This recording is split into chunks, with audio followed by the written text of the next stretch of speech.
Hello? The ads are over. Let me turn this down a little bit. The music. Hello. Hi. I feel like it's been so long once again, but hello. Congratulations on first, Alex. My pokey Alex. Congrats on first, and congrats on second, Zeno. I feel like you guys were already here before I even started. How did you know? But congrats on first and second, and thank you for the dailies, Alex and Zeno. Alex the doubtful, not Alextra, but thank you. Alex. It's so weird saying Alex twice just because there's two of you here, but thank you for the dailies as well, Alex. Let's see. What are we doing today? What have I been doing to begin with? I know I was supposed to stream yesterday, but it didn't work out, and I felt like I would be running short on time. Thank you for the headpants. So I pushed it to today, but then I have like all the time in the world today to do whatever I do want to do. So yeah, I've been meaning to play a new dating sim because the last time we played a dating sim, my heart was broken. And it's crazy because I felt like it was going so well. The demo went great. And then I decided to buy the DLC and then it all went to shit. And the male lead ended up dying on us. But, we're going to turn this one around. We're going to play Red Line Strings of Fate. And I believe it has the VA for Silas from, Love and Deep Space. And I believe Xavier from Love and Deep Space as well. And maybe Raphael. I'm not sure. Maybe. I think it was either like Raphael or Caleb. I don't remember. But I'm really excited. I get to meet my mans in another game. So this is great. Silas sounds the same from what it seemed like to me because I seen a little spoiler. But yeah, I'm really excited. I hope we get like a happy ending. I mean, I don't think there's an ending. It's a demo, but I hope it's fun while I play. But then after that, we're gonna have a little ASMR stream. I did mention this last time, but thank you for 300 on Twitch, and I'm pretty sure we're gonna hit 1,000 soon on YouTube as well. But when we do, this is the video for it. So thank you for 1,000 on YouTube. Thank you. Yeah, and I did promise a little Slumber Party ASMR stream, so that's what we're doing. We're gonna have a chaotic karaoke ASMR stream, which is gonna be really interesting. I tested it out before I started stream earlier today, just to give you a little sneak peek. Let me show you something. Let me show you something, please. Let me show you something. Hello. It's me. Do you hear me? Can you tell? I added a little reverb to my mic. Go. Hello. So yes, that and a little some. We'll see later. You know what? I'll save the fun stuff for later. But we're gonna do a little ASMR karaoke stream, and then after that, we're gonna do like a little ASMR reading session. Today's gonna be a super chill, laid back stream. Nothing too crazy. I say chaotic in terms of like it's gonna be a hot mess and I'm gonna embarrass myself, but that's okay. That's okay because to be cringe is to be free, and I'm gonna be cringe today, but it's okay. I feel like this is like exposure therapy for me. I'm getting out of my comfort zone. But yes, let me stop yapping and open the game. I am live on the play button app. Let me do this. Let me plug my socials here.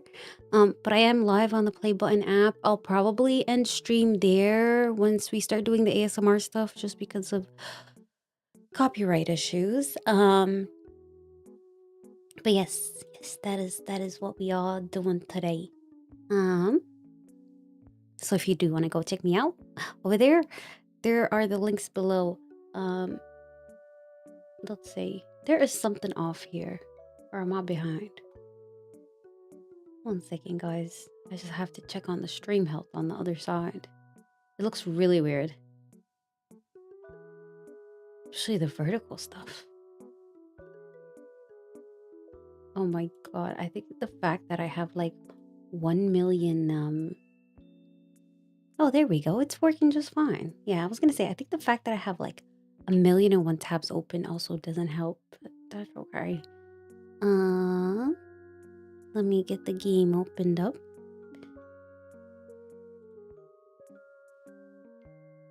I opened it the other day actually, and it looked so cool. The music seemed amazing. I'm genuinely excited to play. Let me turn this off. And where's my OBS? There we go.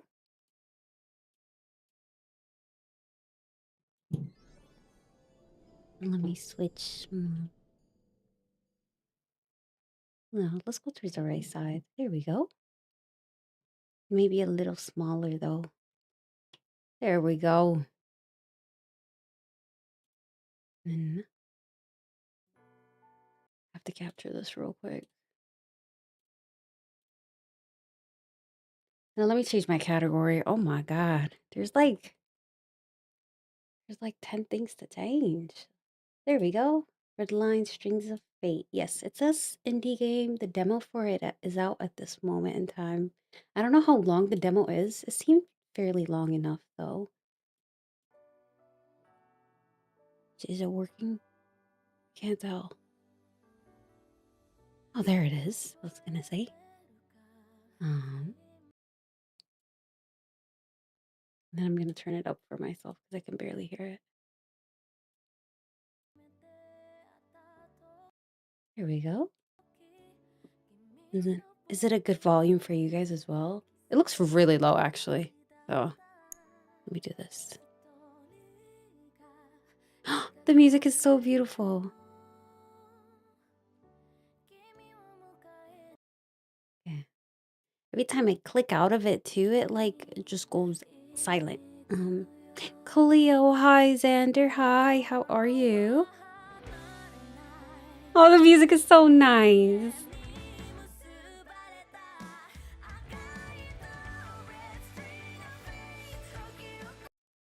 I'm doing great. I'm doing great.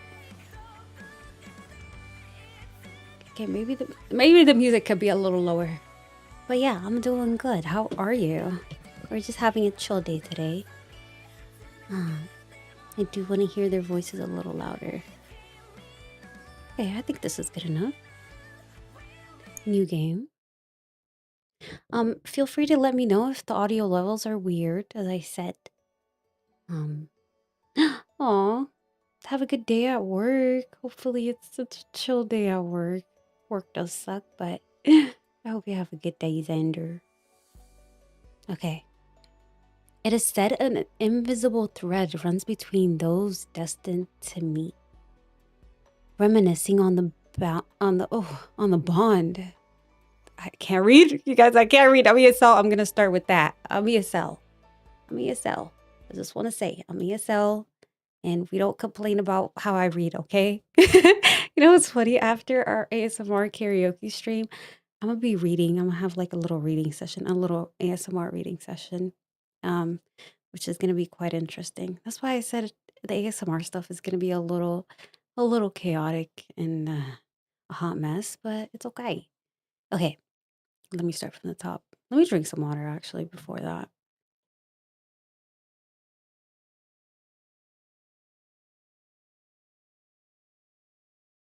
Okay, It is said an invisible thread runs between those destined to meet, reminiscing on the bond of human experiences and the promises of happiness, trust, and unspoken love.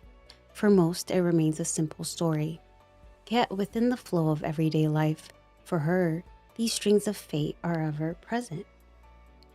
To everyone else, it may be nothing more than a simple wish that every encounter has meaning, that nothing is left to chance. Oh, this is beautiful. Red Haven, southern coast of Japan. Humanity has always pursued control over the forces of nature that once threatened its survival, over the machines it's built, striving to create intelligence greater than its own, yet bound to its command, and finally, over the very desires of itself. Writing the year 2042 means tracing that pursuit into human biology. What once seemed exceptional has evolved into a well-being defined field of research.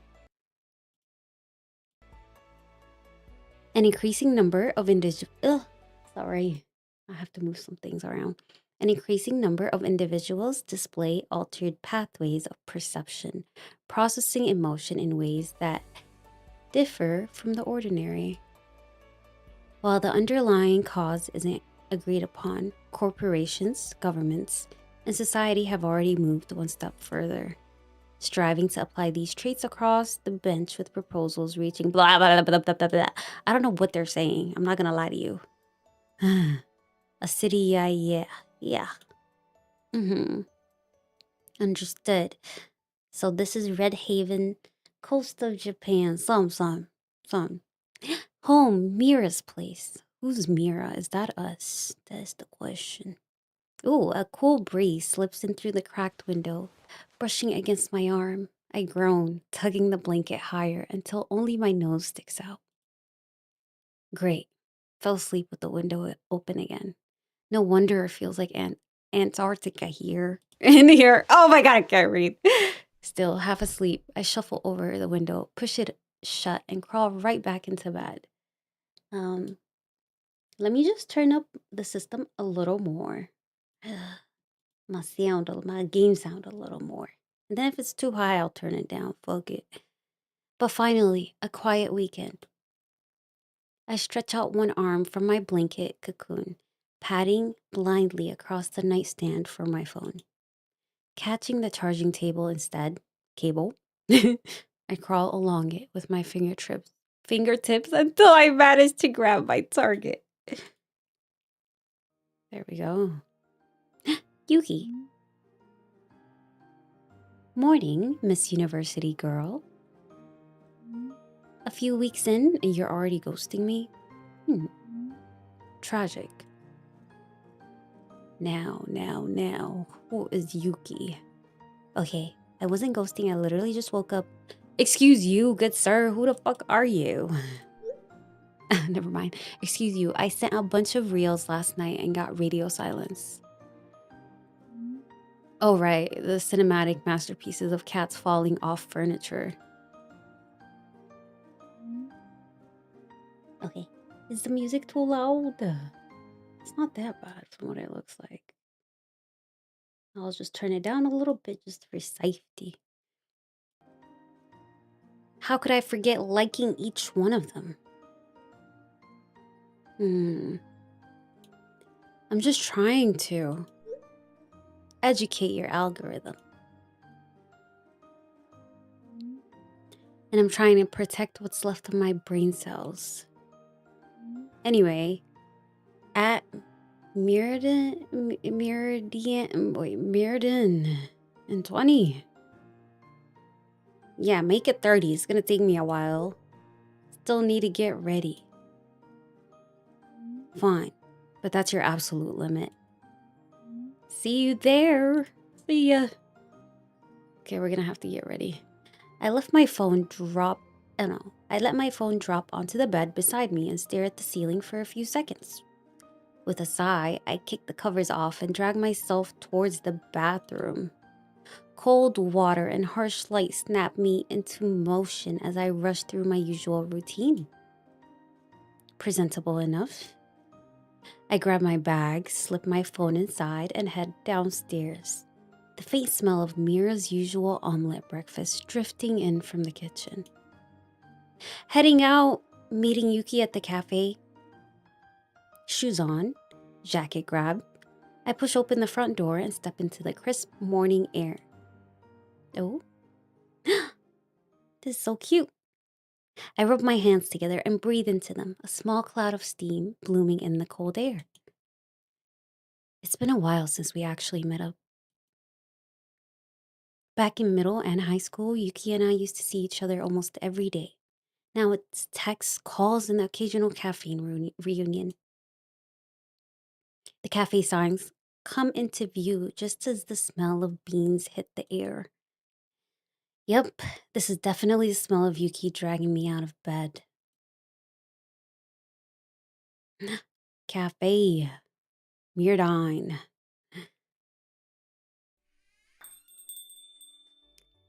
The bell above the door chimes as I step inside, a small wave of warmth wrapping around me. Yuki's behind the counter, mid-order with a customer, her hair tied up in a loose bun that's somehow still perfectly in place. All right, latte extra foam. Got it. Coming right up.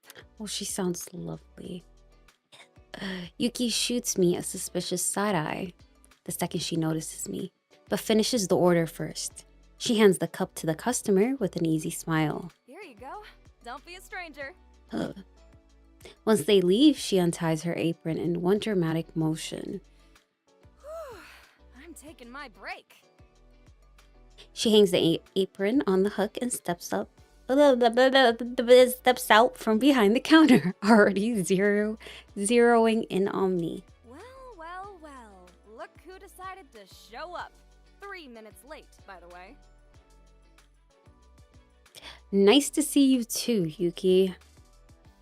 She laughs, light and bright, and nudges me towards our usual spot by the window, close enough to the counter to still catch the life of the cafe. Is the pumpkin spice back already? Came in last week.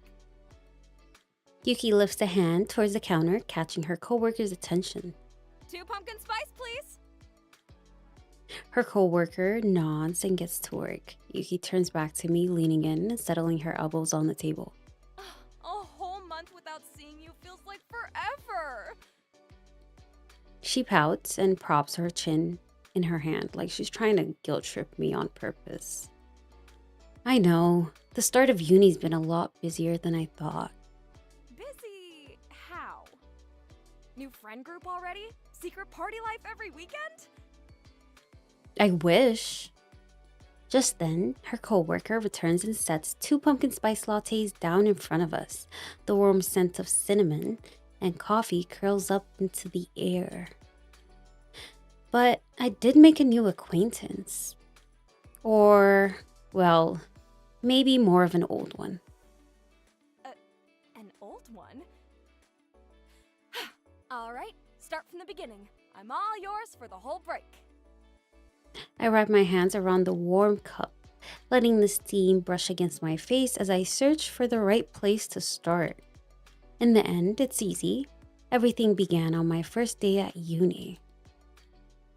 Okay, this is so interesting. I'm confused. I'm not gonna lie, I have no clue what's going on.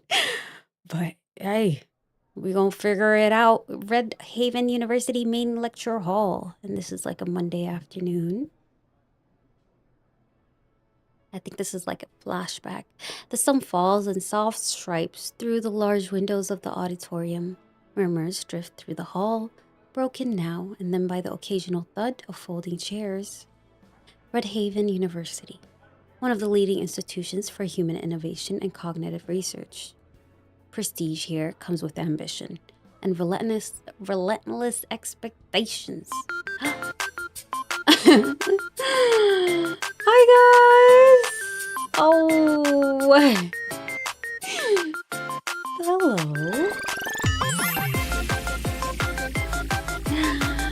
Hello.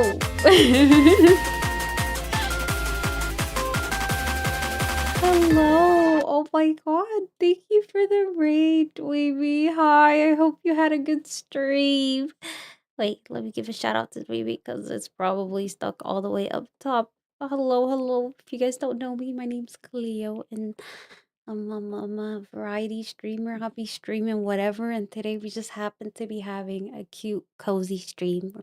We're playing a brand new dating sim, the demo version of it. But thank you for the raid, Wavy. I hope you had a good stream, and if you guys need to raid and run, feel free to do so. I know it's getting pretty late. What'd you do, Dweeby? I did see you actually. I did see you playing. I'd seen you doing some puzzles, and then I seen you doing. Was it a little to the left that you were playing? A little cozy game. But yeah, if you guys don't follow Dweeby, I don't know what you guys are doing. So follow Dweeby. One second, you guys. In the meantime, let me actually refresh my overlays because none of that went through earlier. None of my raid stuff went through. Kind of annoying how you have to refresh it all. One second. But yeah, we're playing a dating sim for now, and shortly after, we're gonna have a little chaotic ASMR stream stuff. We're gonna do some karaoke, and then like we're gonna calm down with some reading. But thank you for the daily, Luna, and thank you for the daily as well, daily. uh, well, let's go down here. There we go. Hi, cutie Cleo. Hi, cutie Dweeby. I played routine and then needed a little decompress with a little to the left. Yeah, I could tell. I saw you were getting scared. Oh. Oh, thank you for the hydrate. I actually need that high key. I've been reading the whole time.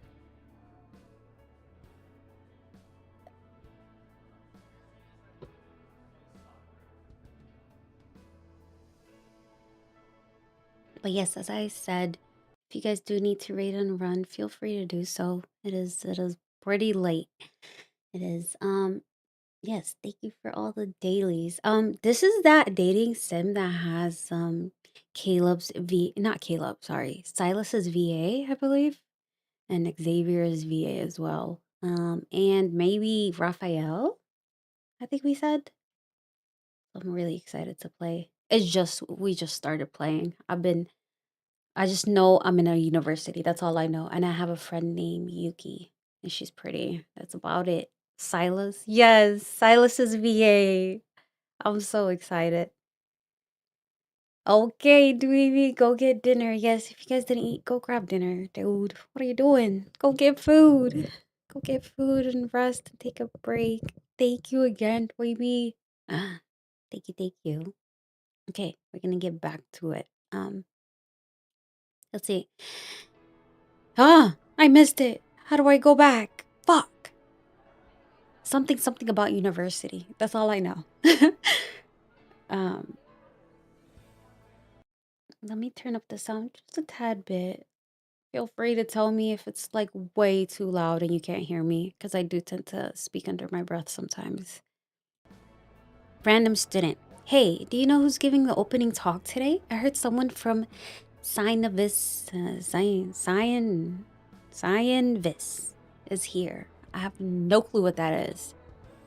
Seriously, on the first day? That's a big deal. They say the first day at university feels like a new beginning.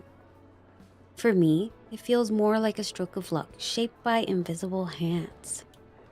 I wouldn't be here without that scholarship.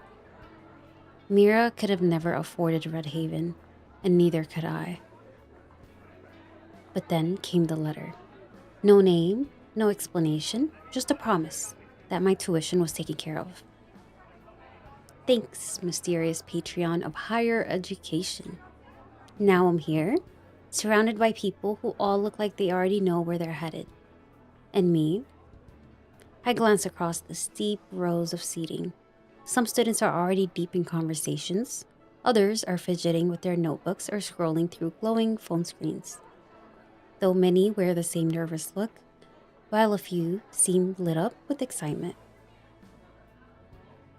Oh, I get to pick. This is the first time I'm picking something. You know what? I'm excited. I'm just curious to see what comes. The thought hardly settles before a familiar voice cuts through the chatter around. Wait a sec. Is that? Wait, who was that? Who was that? That voice sounds familiar. Choose your first name, Cleo. It's me, Cleo. It's Cleo. And my last name, Lilith.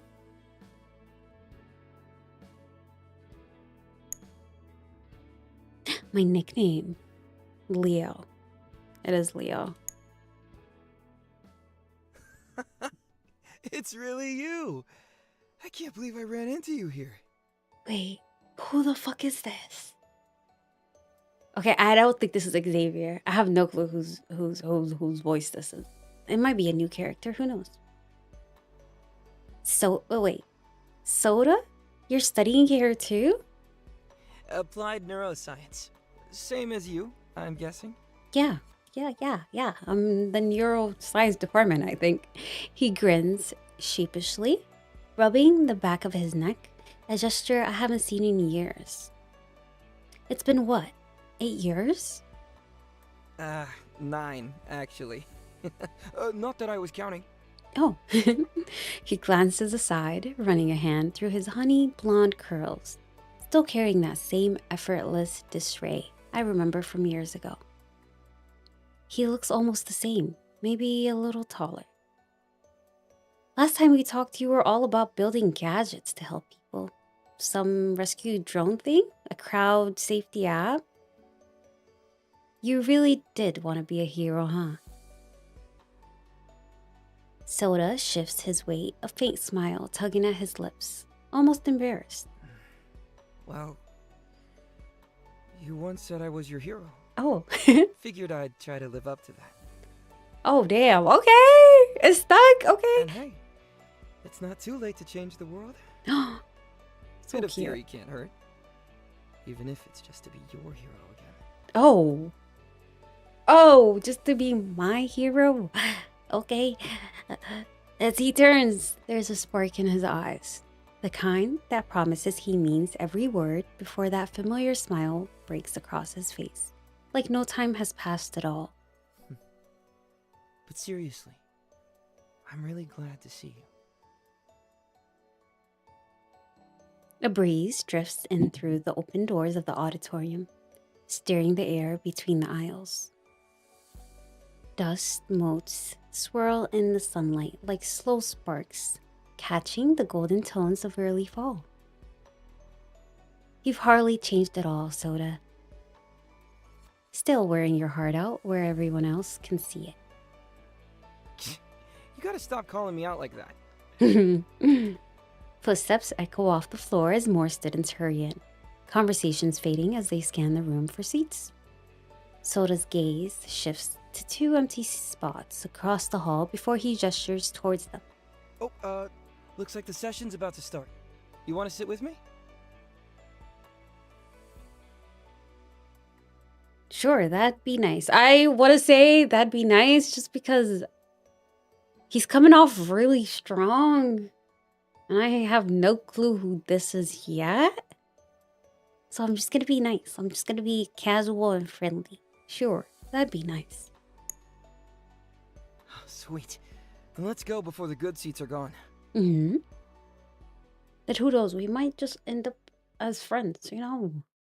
We got a few options. From what I heard, there's a few male leads. Let me not put all my eggs into one basket. As the lights dim, a hush ripples through across the hall. Spotlights sweep across the stage, revealing the university banner against dark lycanthra backdrops. A man in his mid-40s steps into the view, polished shoes clicking softly on the wooden floor as he approaches the podium. Faculty head. Welcome to Red Haven University, a place where scholarship, the pursuit of truth, and innovation stand at the very foundation of our education. Since you're here, it means you stand among the best. And with that comes responsibility for what you learn and for what you choose to do with it. The speaker's voice comes across with practiced ease, warm, grounded, and carrying just a hint of pride. Our subject area, applied neuroscience, touches aspects most can barely begin to grasp: attachment and perception, patterns woven between people like threads. My gaze drops to my hand, a faint shimmer flickers for a moment. A red thread, barely visible, drawn toward the seat next to mine. There's soda sitting next to us. Some of you possess unique neutral traits, what we call link types, that allow for extraordinary forms of emotional perception. In this field, such traits can be invaluable. But let me be clear: talent alone does not define success here. Dedication and curiosity will take you just as far. Link type. Hearing the word, my eyes flick to soda. For a split second, he meets my gaze, brows lifting in brief acknowledgement before we both look back to the stage. I'm especially pleased to welcome not just students, but also partners. For many of you, this program will go beyond theory, and that's thanks above all to the, I have no clue how to say this, Cinnabis Research Institute. The audience shifts, a stir of curiosity and recognition fills the air. Allow me to introduce Mr. Takuma Shinome, physician and senior research analyst at Cinnabis. Cinnabis, a recent graduate of our university and co-developer of several study programs that will soon partially take place here on campus.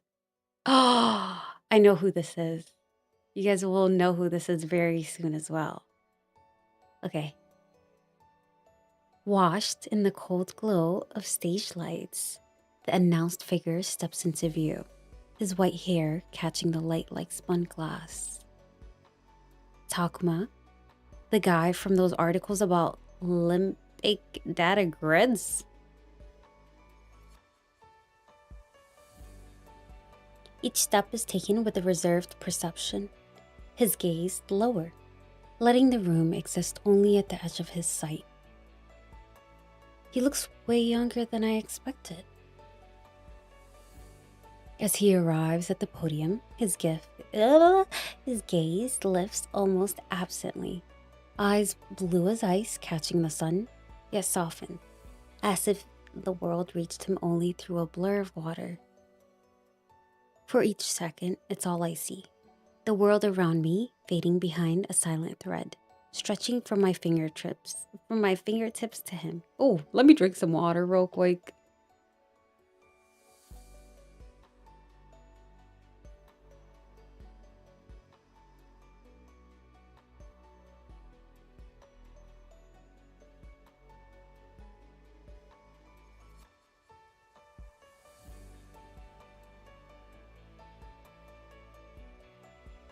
Okay.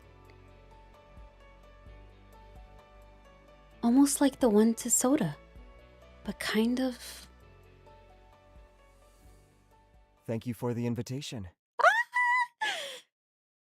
It's Xavier. This is Xavier. This is Xavier's voice. VA. I could tell. I could tell. I knew instantly. His voice draws me back from the thread I've been staring at.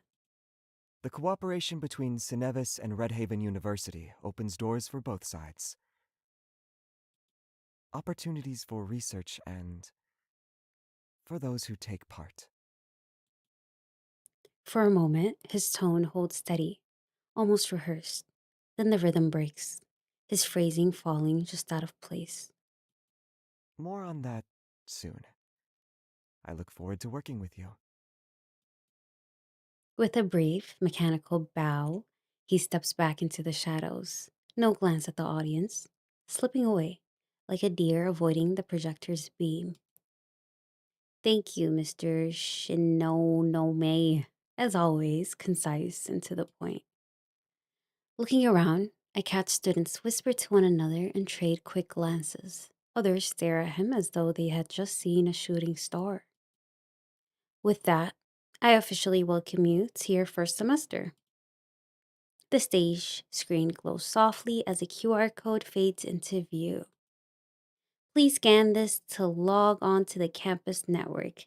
Then you'll find your schedules along with other course information. And remember, if you have any questions, your department assistants or ROCO, the campus AI assistant, are always there to help. I wish you an inspiring beginning at Red Haven University. Hi, Taro. Thank you for the daily. Um, as the applause fades, the room erupts into motion. Dozens of students rise at once, rushing for the exits at the back of the hall. Soda and I weave our way between them, slipping free of the crowded hall and into the open quarter. Is that how you say that? You guys, I can't read it. I'm struggling so bad. I'm struggling. Man, whew, that was something. I don't know about you, but I already feel like I'm behind before we even started. Behind you? You got your own gift. Don't forget. A gift, sure. If I'm in a bad mood, everyone around syncs with me. Super practical, right? You make it sound like you're all consuming emotional drain. But hey, definitely interesting enough for research. Meanwhile, I'm the almighty spaghetti monster. Except for the almighty part. Oh, great. So I'm the drain, you're the spaghetti. I guess that makes our lives the boiling water then? Wow, what a team. We should pitch it as a webtoon. Call it the Divine Comedy of Pasta. Dante, but with carbs. We both bust out laughing, drawing a few curious looks from students passing. For a moment, the noise around us seems to fade into the background. So many years apart, and yet it feels like slipping right back into how it used to be. There's so much to catch up on. Should we talk a little longer? What should I do? What should I do? Okay, I want to know everything is a little crazy. It's been like 2 seconds. I don't know who this man is. There's plenty of time during the semester.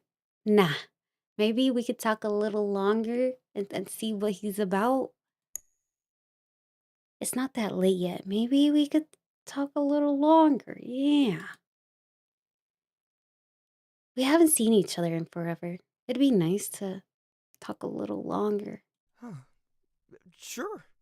Kinda hoped you'd say that. Oh, I know, it's pretty old school. But when I dropped off my enrollment papers in person, I saw some students heading upstairs. It looked like a quiet spot. he gestures towards a narrow staircase at the end of the hall. Is that even?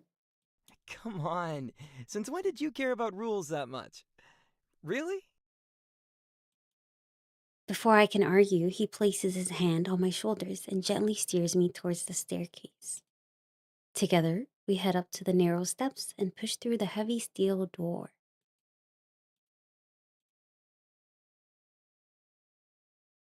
Oh, okay. It's beautiful, the rooftop. The sun is already low, washing the sky in orange and rose tones. See? Totally worth sneaking up here. Beats the crowded hall downstairs, right? I step up beside him at the wire mesh railing. From up here, the campus spreads out below us, the city skyline glowing faintly on the horizon. I'll admit it, it's a pretty great view. A light breeze moves between us, brushing through Soda's hair as he stands with his hands braced against the railing. Standing here with him feels unreal, like I blinked and the years apart had never happened. So, what brings you back to Red Haven? Shouldn't you be off building the next big tech empire or something? Yeah, that's what my parents were hoping for. But the truth is, I never really wanted to leave in the first place. Not home. Santan, nor you. Oh. Oh? I actually made it on the list. Obviously, somewhere between my dog and gaming console. Truly touching. But yeah, my parents thought sending me to that fancy computer science school was the right move. As if they had anything left to teach me there anyway. You're as fools. I forgot to speak for a second. You're as full of yourself as ever. Soda lifts his hands in mock defense. Okay, it's not like that, alright? I just mean, it felt like such a waste of time.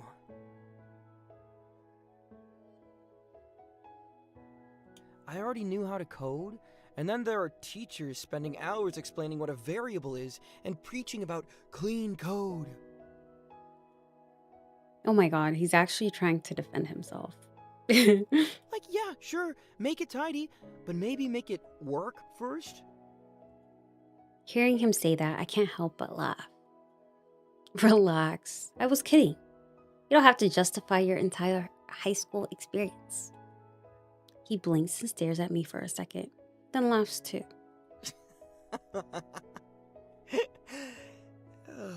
Still, for the record, they really did waste my time. Our laughter lingers for a moment before it fades into the breeze. The quiet that follows rests easily between us. What about you? Back then, after everything, you've been okay since then? I take a moment to think, then sit down by one of the vents, resting my elbows on my knees. I guess so. It took a while, but Mira took good care of me. Soda lowers himself beside me, quiet for a moment, as if waiting for me to continue talking. I still don't really know what happened back then, or how it all connects, why my parents suddenly left like that. But I'm sure they had their reasons. Amir's been there ever since, so I can't really complain. I mean, those words dwelling on the past never helped, so I stopped trying to piece it all together. Though I like to remember how Soda was always there for me. I keep thinking, how I only made things harder for you. His voice comes out low, a little hoarse, as if those words have been sitting in his throat for years. You just started to feel okay again, and then I left too. The last traces of daylight cast uneven shadows across his face, sharpening an unfamiliar tautness in his expression. I don't know what to say, so I don't. Instead, I reach for his hand, the way I used to when words weren't enough. We're holding hands! Oh!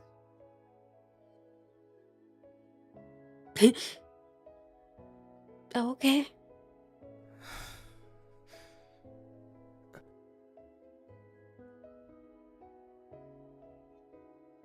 His fingers twitch beneath mine. Out of the corner of my eye, I notice his gaze shift toward me. What are you? Wait, what am I? I meet his gaze, just as something in his expression changes. Huh? Nothing. Just, never mind. I used to do this all the time, remember? Yeah, remember us holding hands back in the day? Yeah, I remember. Oh, this is so lame. It's fine. I don't mind. Oh, okay. I trace small shapes across his familiar palm with my fingertips. A sun, a star, a clumsy heart. His hand is way bigger than it used to be. I keep moving my hand slowly across his for a while, accompanied only by the faint hum of the city below. time drifts without either of us noticing. Oh, that's how you know it's real, when time is moving real fast. Oh, the sky has turned deep blue when I check my phone, and the streetlights begin to flicker on, one after another. It's getting late. We should head back before they lock the door.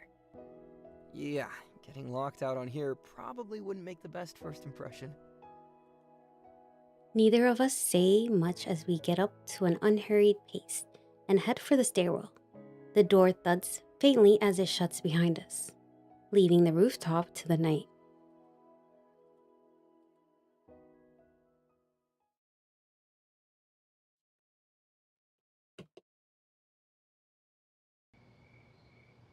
We make our way down and out of the building. Soda walks a little ahead, hands in his pockets, kicking at a stray leaf as we pass the bike racks. Okay, at least he's like walking us home. So, you heading straight home? I could walk with you if you want. You know what? If I say you don't have to, I'm curious what he's gonna say. Sure, if it's not too much trouble, it's just cash. If you insist, it's not bad either, because shit, are you gonna let me walk home alone? You know what? I'm gonna say you don't have to. Let's play a little hard to get. Soda, you don't have to walk me home. Oh, it's not far. You don't have to. You don't have to. You sure? It's not like I have somewhere better to be. Oh, I'll be fine. I'm not gonna get stolen off the sidewalk or anything. Alright. Get home safe, okay? Mm-hmm. I will. See to borrow, Soda. Damn, he should have walked us home. He should have put his foot down and said it's late. It's late. Let me walk you home, dude. Okay. Soda heads east towards the station while I take the opposite direction. My place is about 15-minute walk from the campus, a small house I share with Mira, who's practically raised me after my parents left. She lived in Red Haven her whole life, in one of those narrow 2-story homes tucked behind the university district. The neighbors quiet and verdant. Oh, what does word mean? And even though the coast is a ways off, the air still carries that fresh trace of sea salt. Oh my god, you guys, I can't read for the life of me. What do I do? I walk downhill past the occasional vending machine and winter cherry blossoms, their branches dotted with buds that haven't opened yet. Today went way better than I expected. Running into Soda, of all people. Funny how everything keeps falling into place lately. But then again, why the hell would someone pay my tuition? If anyone deserves a scholarship, it's Soda. His parents could pay Red Haven's fees twice over, running a hotel chain, basically a financial wishing well, but he's the one with real skills. My grades in high school were fine. The ones before that, let's not talk about them. So, why me? I'll probably never find out anyway. Whatever, I'll make the best of it. I might have barely passed the entrance test, but that still means I passed. The slope evens out as I turn onto our street. The houses here are close together, blah, blah, blah.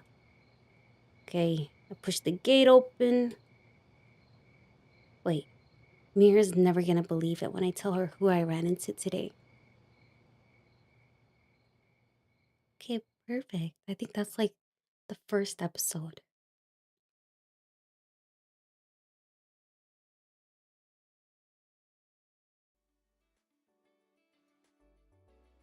I wrap up the story somewhere between my coffee going cold in my hands and Yuki's expression shifting from curious to downright amused.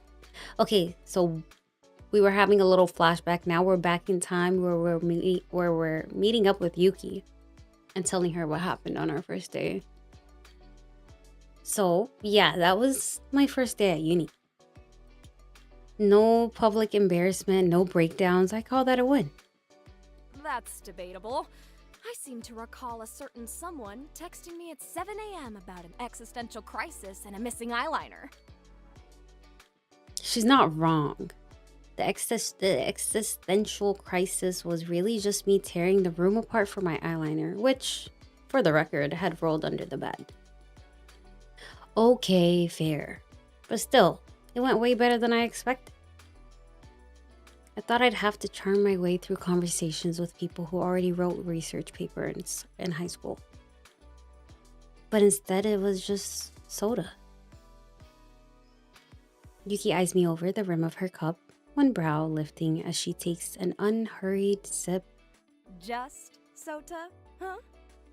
The Sota who used to follow you around like a puppy, always carrying your bags and sneaking you snacks between classes? Hi, Soulster. Hi, Soul. Thank you for the daily. So welcome, Soul. How are you? We're playing a little dating sim game.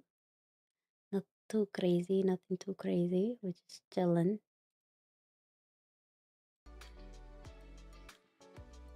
But I hope you're having a good evening. Okay, let me lock in. He's a puppy, blah, blah, blah. Okay. He's always been like that with everyone, okay? Helping people out for no reason. Right. Pure altruism. You're stuck at work. Oh, I'm sorry. Okay. I hope you get off soon. I mean, you are getting off soon, but good luck and get home safe, Soulster. Oh, you know, clearly into you. Okay, Yuki, you might be right. I get that feeling too, but let's move on, sister. Yuki? He's like family. That'd be weird. Weird's never stopped anyone. You're right about that one. Anyway, childhood friend energy aside, he's cute. If you don't want him, send him my way. Over my dead body. Okay, time out. Why would I say that when I don't want him, though? Wait a damn minute. Something suspicious. Yuki snickers into her drink, clearly satisfied with my reaction. So, Mr. Sunshine is back. But what about that guy you mentioned the other day? The one from your seminar? There's another guy. Okay. A new man? A new male possible lead. Wait, Ray? You'd probably like him.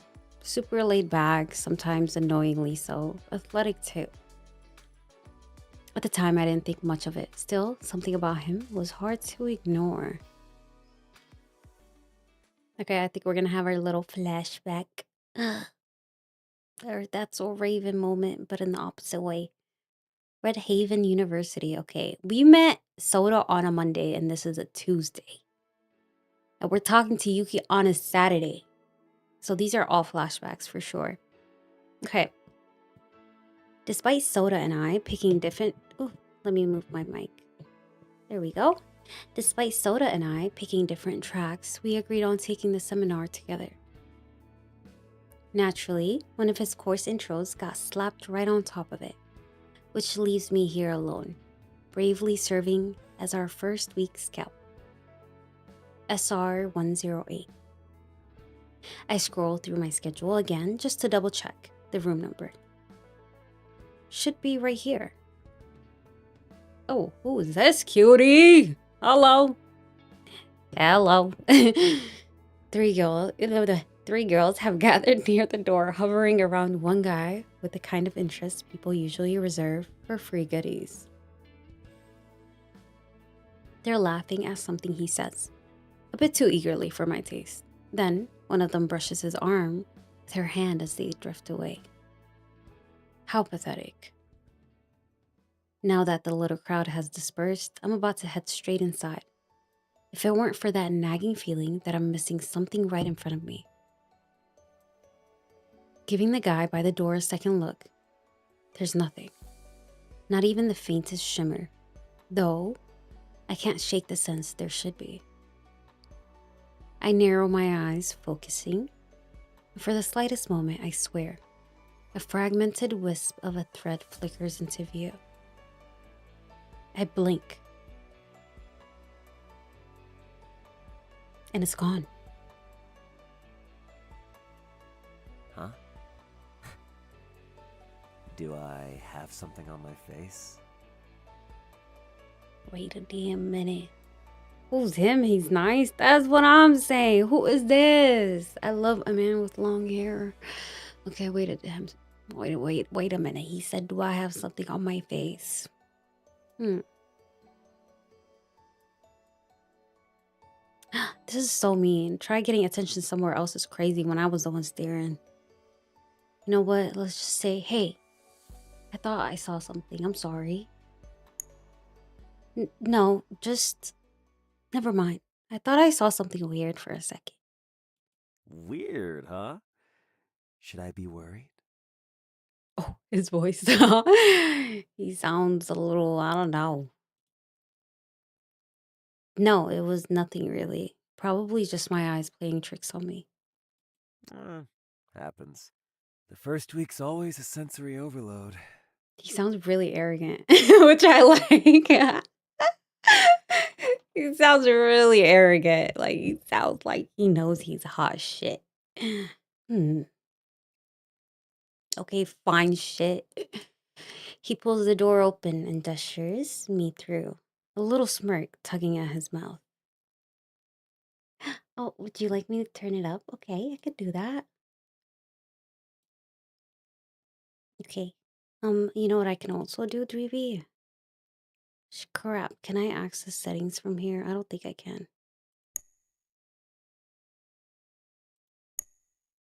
Okay, no. I don't think I can do this either. Wait a damn minute. What's going on here? Oh, I did something. How do I close this?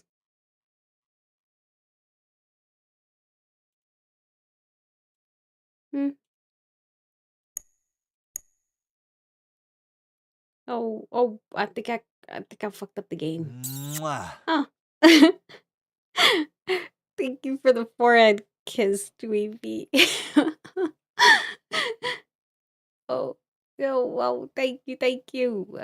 So, Dweeby, what do I do? I can't close this now. Wait. Okay, there we go.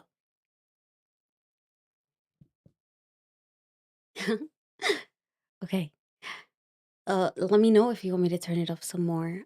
Earlier I turned it down because I think the music was really loud. But feel free to tell me to turn it down. Okay, that might have sounded weird. Thanks. Okay, that was short. That was short. We wanted to talk to him some more. Maybe we get to sit next to him. I step inside before he can add anything else, then stall, confronted with the agony of choosing a seat. Too far up front feels exposed. Too far back feels like hiding. Not heading straight for the back row, huh? Oh, Dweevy, is that a lot better? I think it is. I think it is. It looks like because when I looked at the levels, the audio levels, it looked pretty good.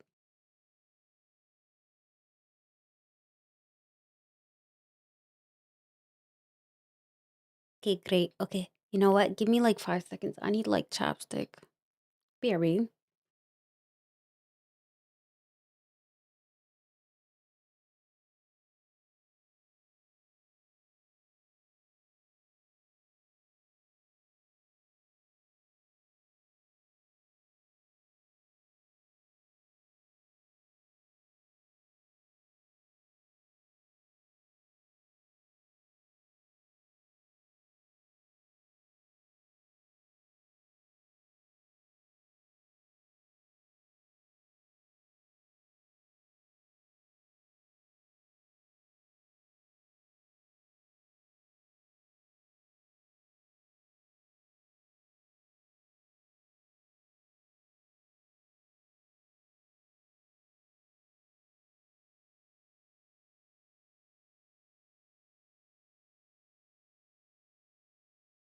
There we go. My lips were like chapped as hell. Oh my god.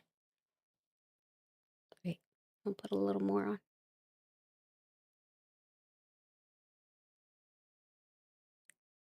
Okay. It says, not heading straight for the back now, huh?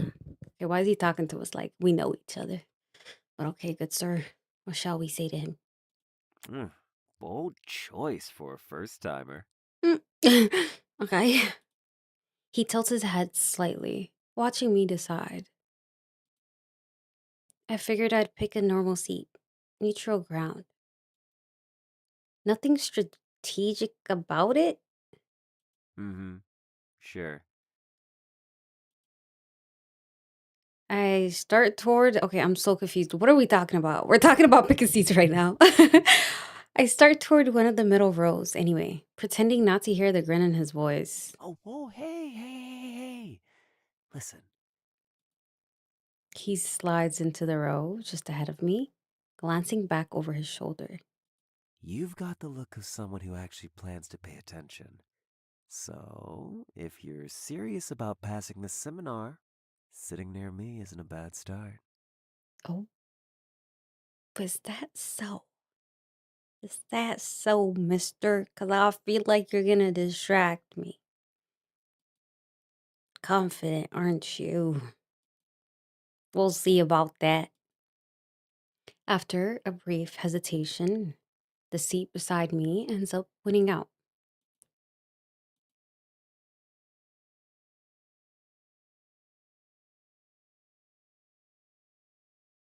I drop my bag beside the chair and glance around the room while my new acquaintance scrolls through his phone, some video playing at a noticeably high volume. Deep breath. This will work out somehow. I'm just about to comment when the door swings open and the supposed tutor walks in. A man in his early 30s, plain shirt, sleeves rolled to the elbow, tablet under one arm, and a cup in the other. His expression says he's done this 100 times before. All right, let's get this over with. Welcome to Perceptual Analysis and Interpretation.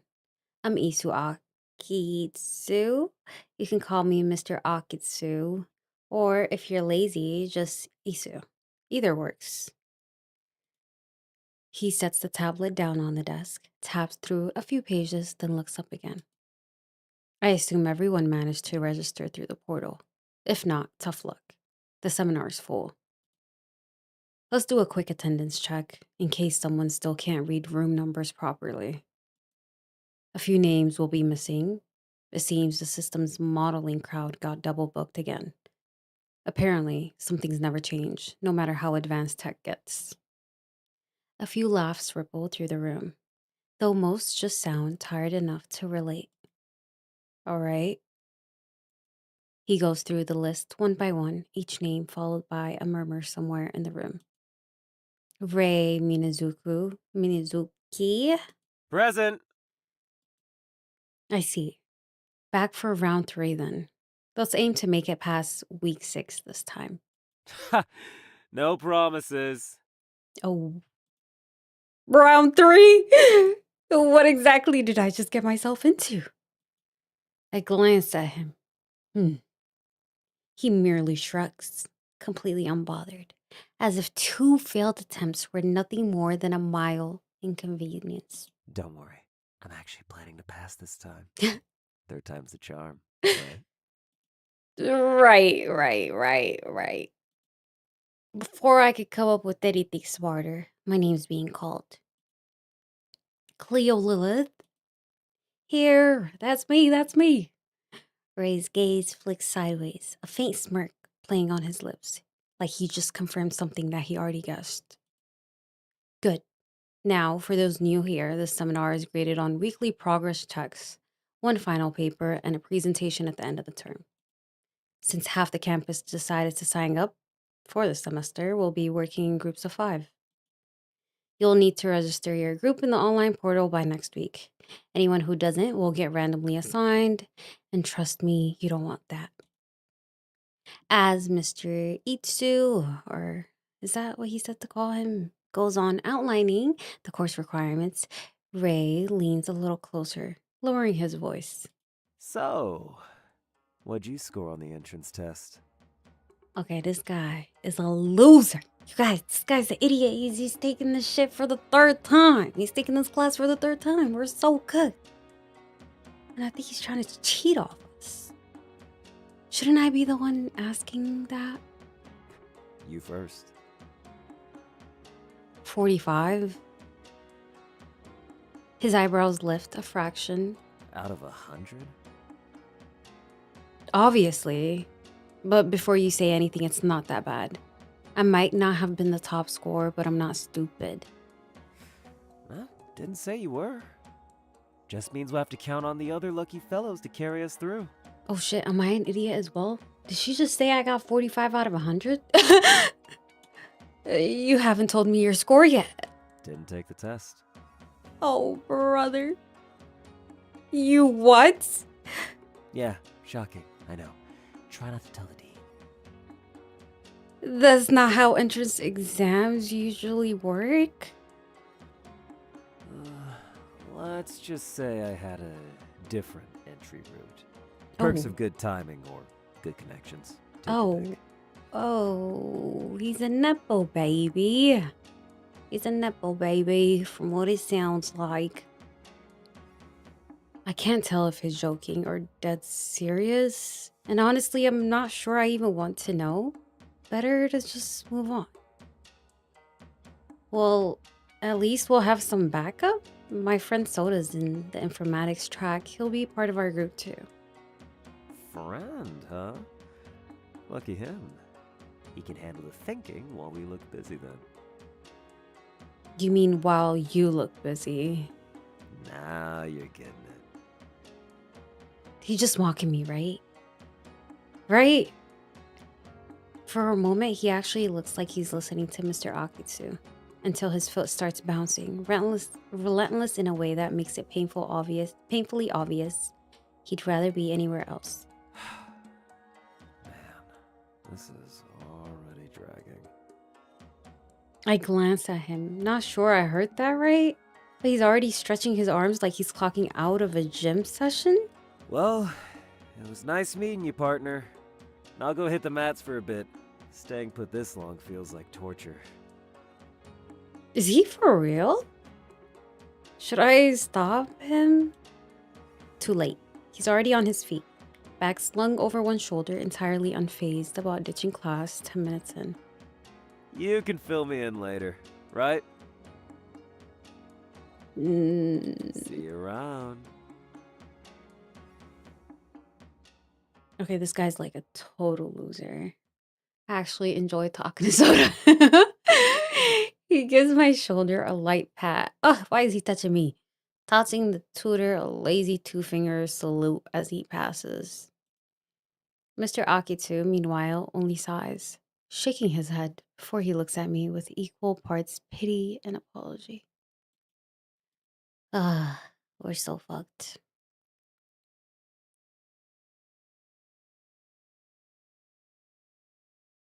Okay, we're back at the cafe. We're done, reliving what just happened.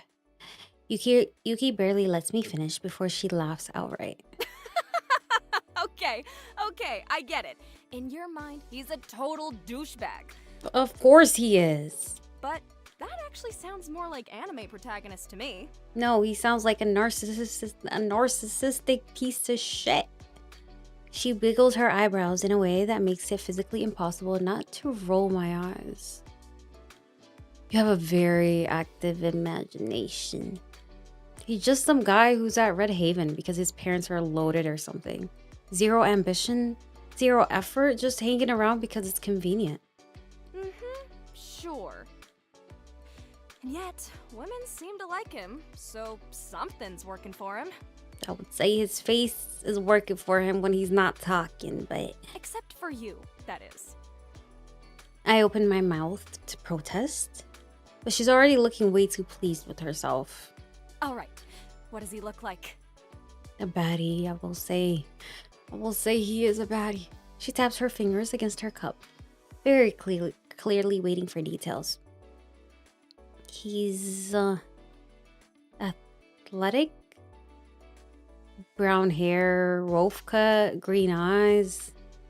Wait, That's not even what he looks like. Wait a damn minute. She's not wrong. He looks like he walked out of an anime where he's clearly the lead. Does martial arts, apparently. Now that I'm thinking about it, he kind of looks like he walked straight out of that old Titan anime Mira made us watch. There it is. He's so hot. Sure, he is. He is. He is. Who? Ray or the MC? She nearly chokes on her coffee. But wait.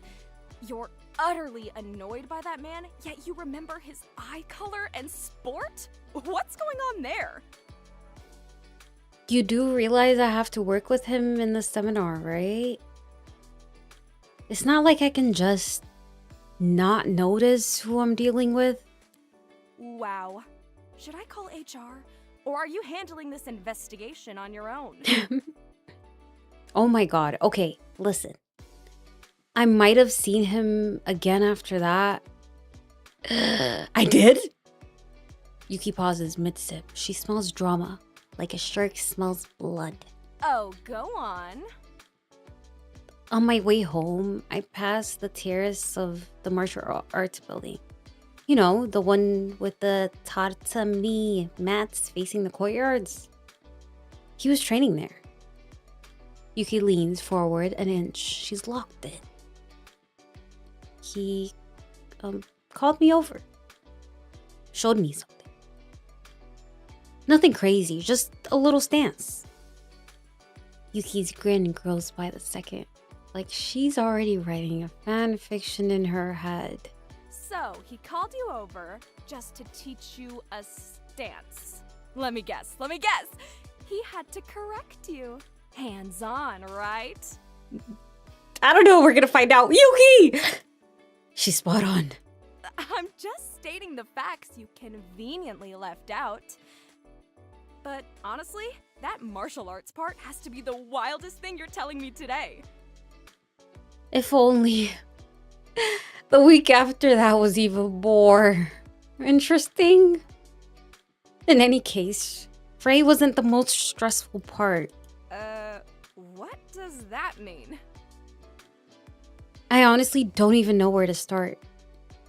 Her eyes widen, hands already gripping her cup like she's bracing for impact. The lecture, I guess. What happened at the lecture? What happened? Okay, this is really fun. I like this.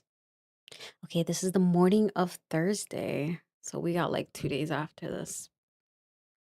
The alarm had already gone off 3 times before I finally opened my eyes. A glance at the clock makes my stomach drop. Oh shit, it's already this late? I scrambled to get ready, throwing on the same outfit from yesterday, and shoved my tablet into my bag. I'm late, no breakfast for me, Mira. Okay. Her usual, take care, trails after me as I rush out the door. Breathless from running through the streets all the way to campus, I finally reached the auditorium. I hope Soda saved me a spot. Otherwise, this is going to be awkward. Whoa, I'm forgetting how to read, y'all. This is a little rough. Just a little rough.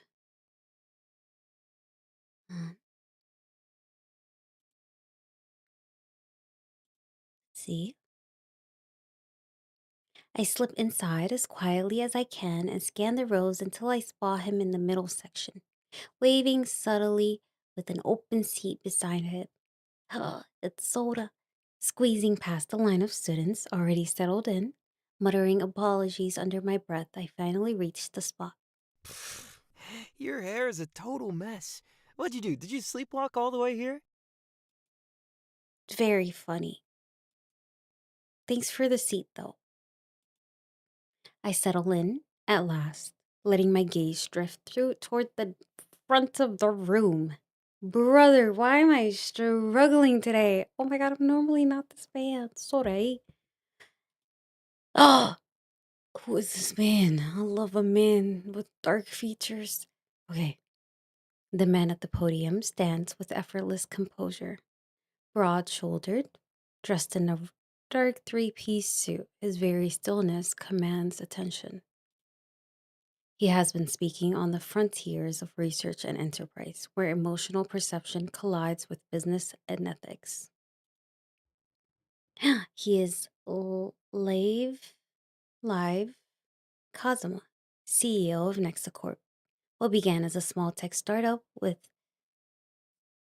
Synovis support arose within only a few years to rival the country's most influential cybersecurity companies. Another baddie, Toyby, another baddie. At the same time, he serves as a junior professor at Redhaven University. His name whispered from academic halls to corporate boardrooms. For although the act condemns the doer, the end may justify him. Niccolo Machiavelli. Ugh, this voice. I know this voice all too well. This is. It's like in a parallel universe. In a whole different universe, actually. He had like white hair, red eyes, and a gorgeous, you know.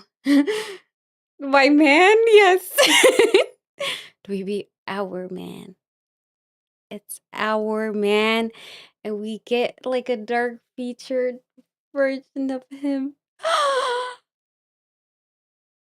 Okay, let me lock in because this is not Silas. This is Lave. That's how you say it. We're just gonna say Lave. A principle that has endured for centuries. Is that so? The idea is deceptively simple.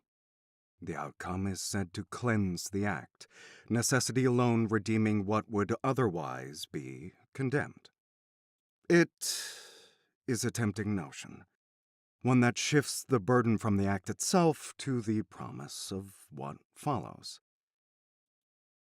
The auditorium holds steady.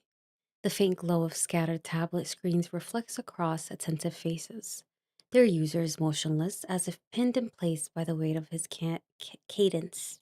But what greater injustice is there than the one that parades as justice?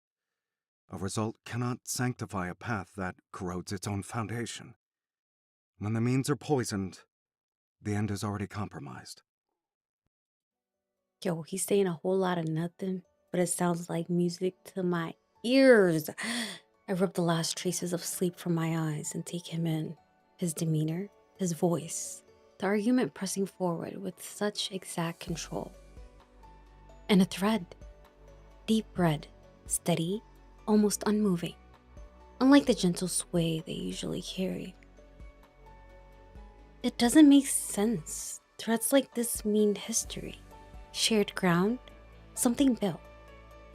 But I don't know this man. I've never met him before. Are we sure about that? Because I know this man. I do. Let me tell you, I know this man. I know him. It's my bad. But it's okay. He can be our man in this universe too. Okay. I better lock in. History offers us more than examples of progress bought at untenable cost. It shows us how quickly necessity becomes a pretext, how easily ambition dresses itself in the language of the greater good. The most dangerous lies are never spoken outright. They are told through results presented as proof that the path was justified. A quiet lingers. It's as if the topic has knocked the wind out of the room. Now, bring this closer to our field. Emotional abilities can sway perception. Research can normalize manipulation. Enterprises born in the name of innovation can scale into systems whose consequences eventually outgrow the moral comfort of any one individual.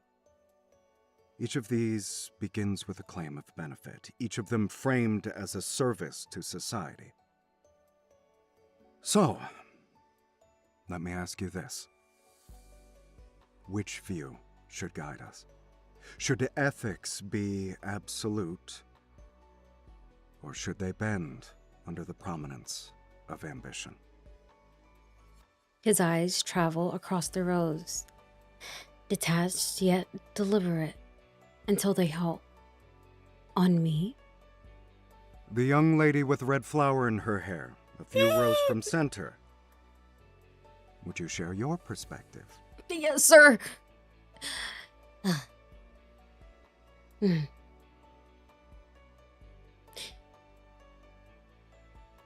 You know, I don't like this. If we bend the rules once, where does it stop? But this means we can never bend the rules ever, ever, ever. I don't like this. It feels impossible to choose is also not a good option for me. I'm gonna say absolutes don't always fit reality. Sometimes you have to weigh outcomes. One life can save many. Pragmatism. Yet every compromise sets a precedent. Who decides where the line is drawn? Of course, out of everyone here, he'd call on the girl who slipped in late looking barely awake. Or did he notice something too? Nah, I'm just tripping. Probably not so awake after all. Ends and means are never separate. To believe otherwise is the beginning of corruption. Principles that bend to any convenience are not principles at all. I guess. They are excuses, masked as virtue. For you, this will not only be theory. In research, in enterprise, even in your own handling of link types, where you stand will matter. That is all for today. Applause follows at once, formal and steady, rising to fill the hall. Lave Kazuma steps away from the podium, movements efficient, already drawing a phone from his pocket. By the time he leaves the stage, his voice is low into the receiver. Ugh. If he'd called on me, I'd have been a total mess. You just laugh it off. No way! I'd still be shaking. I actually am, just at the thought of it. Ugh. The heaviness of the lecture hangs in the air. Basoda's laugh makes it feel lighter, like a window cracked open after too long inside.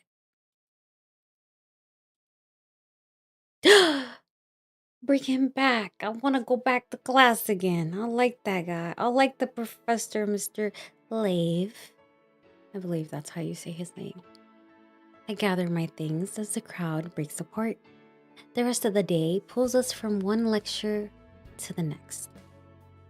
By the time Soda and I step out of our last class, my shoulders ache. It's been a long day. Whoa, whoa, whoa. Let's see if we run into him. Finally, that was the last one. We stop by a vending machine on the way out. Soda taps a button, and 2 lemon sodas rattle into the tray. Here you go. It's still your favorite, right? You remembered. I used to drink this all the time. He cracks his can open with a hiss of carbonation, taking a long sip before looking at his phone. Oh, shoot.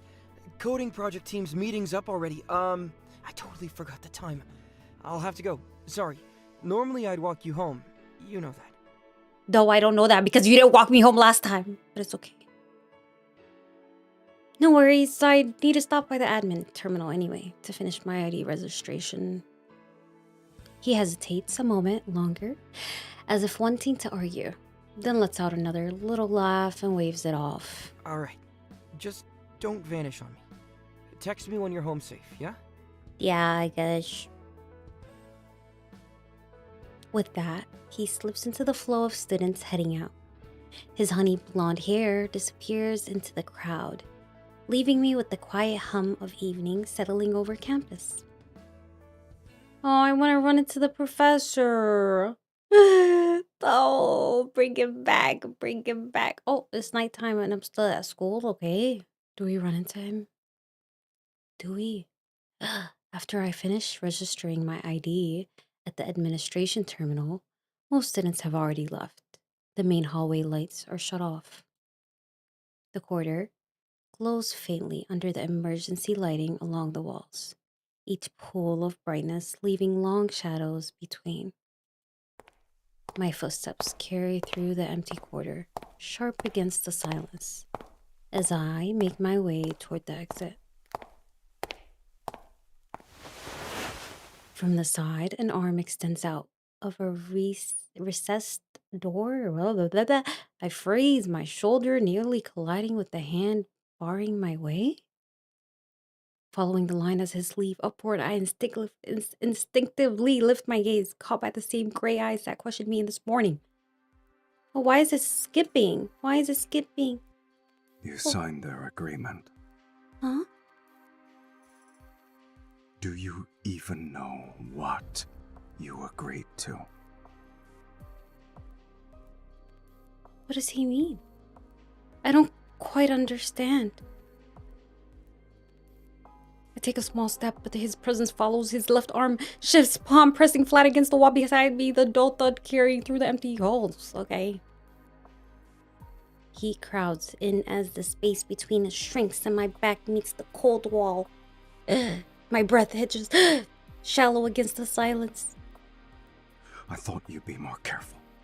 Smarter than letting Cinevis get their hands on you so easily. What is he talking about?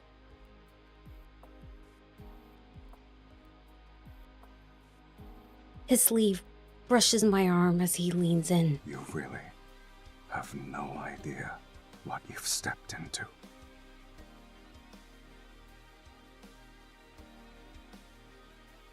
For a heartbeat, the thread between us pulses jagged where it should be steady.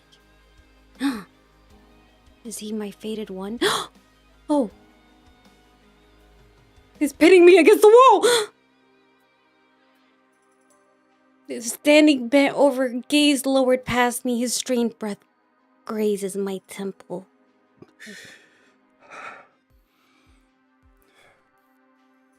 Don't breathe into my ear like that, sir. I can't help but stand frozen, my eyes fixed on him, until his lift to meet mine. His look raw, almost pleading. What's going on? But then he pulls back at once. Huh? He smooths his jacket with a precise tug, composure snapping back into place. I exhale without meaning to, only then realizing I'd been holding my breath. With the manner of my approach, that was inappropriate. That was inappropriate. Do that again, please. He slips a card from his jacket and holds it out. I take it without thinking. Fingers closing around the card behind my mind catches up. Or before my mind catches up. What? Dweeby. I don't know. He done pushed me up against the wall, said whatever he wanted to say, didn't let me speak, and didn't explain anything properly. But I enjoyed that. Do it again, sir. In case anything unusual occurs during your involvement with Cinevis, do not hesitate to contact me. Of course, I will not hesitate, good sir. Good evening, miss. Oh, okay. Wait. By the time the words leave me, he's already striding towards the exit. His long steps carry him several meters away before I can even think to move. I can't let this end here. Maybe it's better to leave it for now. I'll wait until he's gone. No, I need to see him. I can't just let this end here. You better run after him, girl. Before I even realize it, my legs are already moving, chasing him down the corridor and out through the glass door. What's gonna happen? Am I catching up? Or is he already gone? The cool night air rushes against my face as I hurry outside and call after him. I said, wait! You can't just act like that and walk away! He slows down his pace, not enough to look caught off guard, but sufficient for me to close the distance. Go home. You don't need to involve yourself further. Oh, but I would... Yeah, sure. What exactly am I not supposed to involve myself in? You're a stubborn one.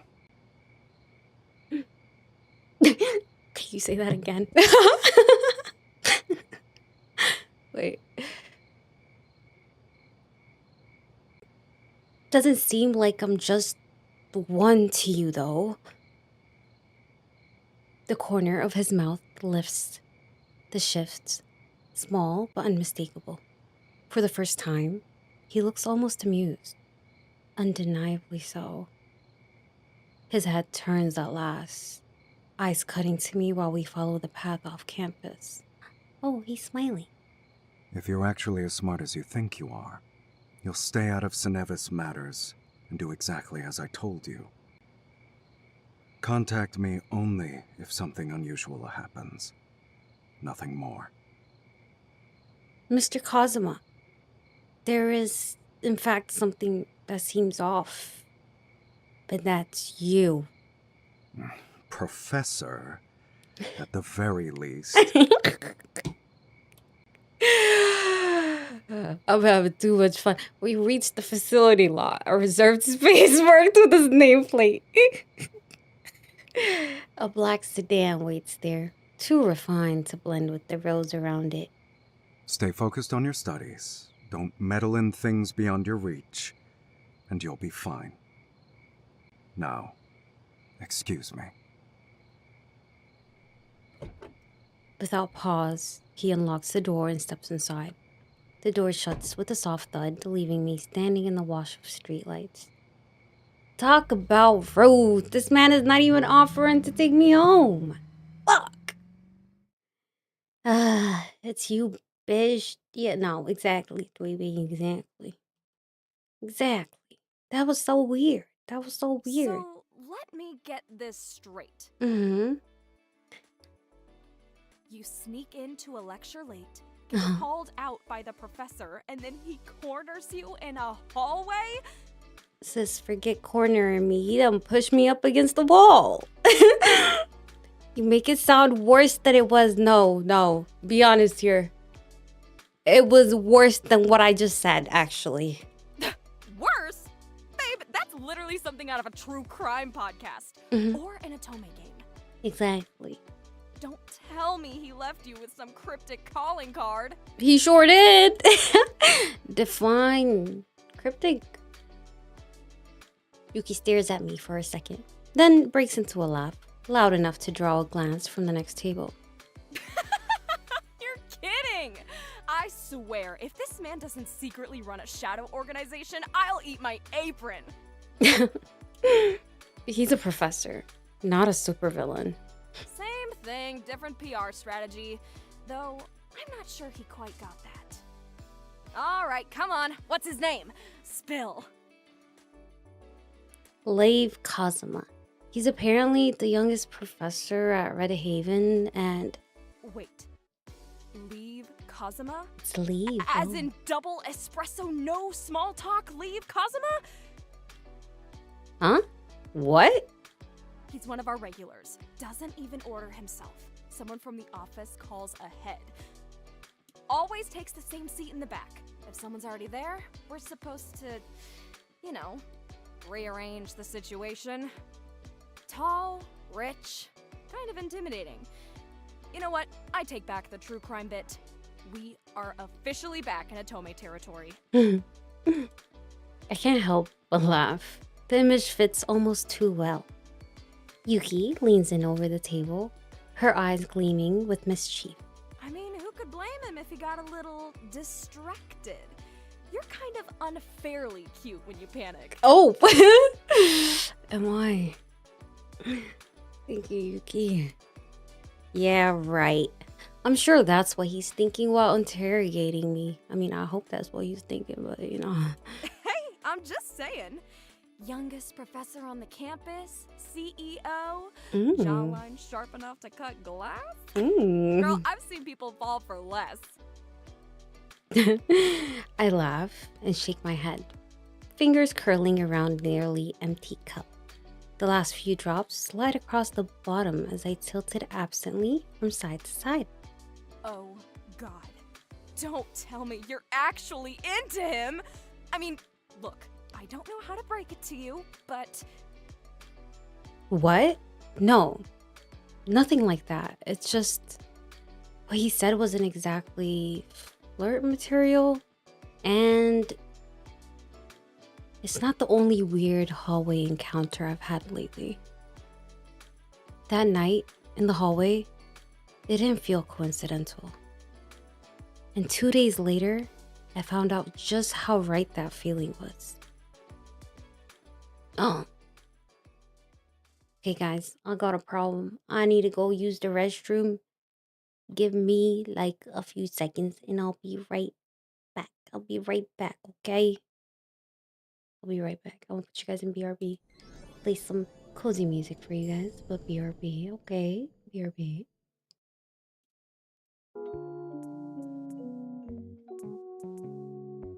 BRB, BRB.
my god!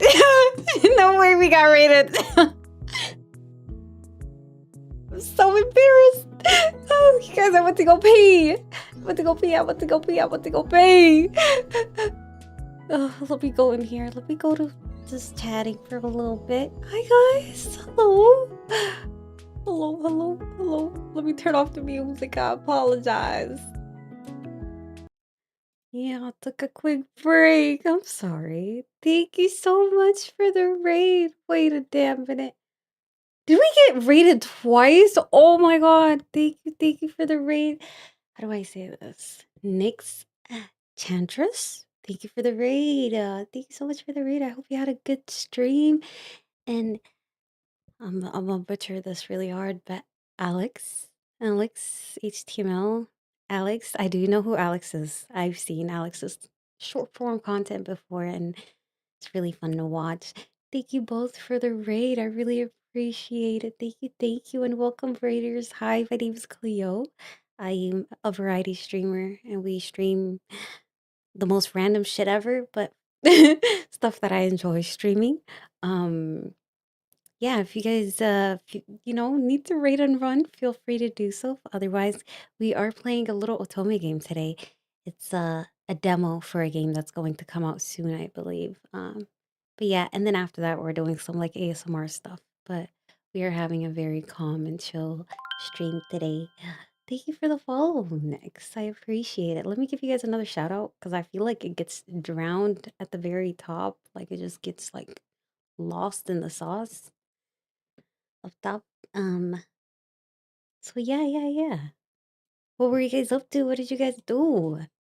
If you guys are still around. BRB raid, I can't breathe. Oh my god. Thank you. Oh, thank you so much. Thank you. Yeah, we hit 300 like I'm not gonna lie, maybe like a week ago, but I was like I wanna plan out like a little cute stream. So that's what we've been up to. But yeah, I hope you both had a good stream, just chilling and playing some Power World. Oh, dude, I love Power World. It honestly like is such a good game. We had like a server with a few friends. One of my friends, she maxed out the whole game, but I could only play like maybe I want to say 2 to 3 hours a day, and I can't play without people because it gave me like crazy motion sickness. Even with like the screen shake and all that stuff off. It was so rough, but it's so fun. And I did hear that they're coming out with Pal World cards. Like, you know how they have Pokemon cards? I heard they're coming out with Pal World cards soon, or they came out with it already. I'm not sure. But it's such a fun game. I love it. I love it. Yes, their models are so cute. Wait, can I see? I know what Alex's the model looks like. So cute. Oh my gosh, your model is so cute too, Nyx. I love it. So cute. Wait, let me give you a follow before I forget. There we go. But thank you both for the stream. I really appreciate it. You're a pretty model. Thank you, Circuit. Thank you. I'm a spider lily. I barely get to show off this model, so maybe I get to show it off. Maybe I should. Oh, whoop, wrong spot. Maybe I show it off a little bit. But I'm a spider lily, guys. I'm a humanoid spider lily. I barely get to show her off, so I can show her off a little bit. But yeah. You guys see the petals on the bottom and on the hair and my spider lily crown as well. Um, I was gonna come out with like a version, like a written version of my lore, something real short and sweet and nice soon. But I'm working on it. I'm working on it. Yes. Hey, I heard. Oh, I'm so behind. Oh, like a farming sim? Oh, that'd be so cool. I like how cozy it is right now too. Hi Jay. Hi Jay. Oh my gosh, hi Jay. Hi. Too kind. You guys are too kind. You guys are too kind. Let me I don't do well with compliments, but thank you. You and Nyx have similar tastes in fashion? Ooh, really? Is okay, let's see. What's your favorite color? From your name, I feel like I can guess. I feel like it's the color red. It's the color red, isn't it? But I can't wait to check out a stream soon. I've lurked before in Alex's streams, and I do enjoy the short form content. Once again, thank you both for the raid. If you guys don't follow him, follow him. What y'all doing? Hi, Cleo. Hi, Angel. Hi, Angel. How are you? Hi. Two baddies. Make it three. Make it three. Favorite color is purple. Oh, okay. Is it like the dress and stuff then? Yes, TikTok buds. I keep finding like the coolest people on TikTok. I've met a few people through TikTok and it's been really fun and cool. Everybody's so kind. I love it. I love it. I'll be like, I'll go into their stream and they'll be doing like the most chaotic shit like ever, and it'll be funny. But yeah, will we go back here so we can continue? Well, hi, Angel. Hi. If you guys are into like Love and Deep Space, any Love and Deep Space um players, I am playing an Otome game. It's a dating sim game, and the VAs for Silas and Xavier are in this game. From what I heard, I think also Raphael's VAs in here, but I haven't been able to tell. Because with Xavier, I was able to tell right away it was him. With Silas, we had the craziest interaction with Silas's VA just now, or like the character he VAs for. And it was great. It was great. It was fun. I'm glad you guys weren't here for it because it was a little embarrassing. He done shoved us up the wall and like whispered in our ears and stuff, but I'm glad you guys were not here for that, Heike. How are you? I'm doing good. I'm doing good. We're having a very chill stream today, so I'm doing great. Saying the algorithm has been playing matchmaker very well for friends. Yeah, though I love it. I love it. I love it so much. I don't know. And I love finding people and then it's like and then you see their long form stuff and it's like they're just as cool. Cause a little tiny clip doesn't tell you too much about people, but then I check them out and I'm like, oh my gosh, they're actually so nice and cool. Yay. And it's great. But okay. Okay, I'm gonna get back into this. You guys don't laugh at me because this is a little embarrassing. I love me a little dating sim game, but okay. We're in the Synovis Research Institution. Congrats on 300. Thank you, Angel. Thank you. Yeah, we had 300 a while back, and I was like, because I was supposed to celebrate 200 too. I never ended up doing it, and I was like, I have to do it for 300. I probably will maybe do it not for 400, maybe for 500. I'll do it. I'll do another fun stream. This portion of the stream is honestly like supposed to be the chill portion. We're gonna do some ASMR karaoke in a little bit. In a little bit, I think I'm almost done with the demo, which I'm really scared. I have like a whole karaoke setup. It's gonna be hilarious, and I'm gonna warn you guys right now. My sense of pitch and rhythm is non-existent. So like, please, I might have to put chat into emote only mode. We'll see. We'll see. We'll see. Congrats, Cleo. Thank you, Jay. Thank you. Thank you. Thank you. But okay, we're gonna get back into it. Sometimes I don't talk a lot through like the portions where there's like a lot of like where the VAs are talking, just because I tend to turn some of my streams into long form. So if I don't reply in chat, I'll probably come back to it in a little bit. But yes, okay, we'll see. I step out of Dr. Shinonomi's office into the corner. Night has settled outside, making the overhead lights feel even brighter. The reception desk down the hall already left empty. Ooh, half lost in my thoughts, I only become aware of someone approaching from the opposite direction when they're almost upon me. miss.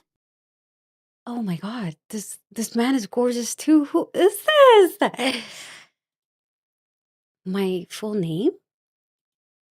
He comes to a smooth stop in front of me, tall enough that I have to tilt my head back a little more than it feels natural, and extends his hand in a courteous gesture, his palm slightly upturned. Also, another warning, you guys, I'm ESL, okay? I'm ESL and I can't read. I can't read for the life of me, so I apologize. Okay, his dark hair is drawn back neatly, catching the overhead light with a lustrous sheen, like silk threads pulled taut. Aziel Viri. Easy how?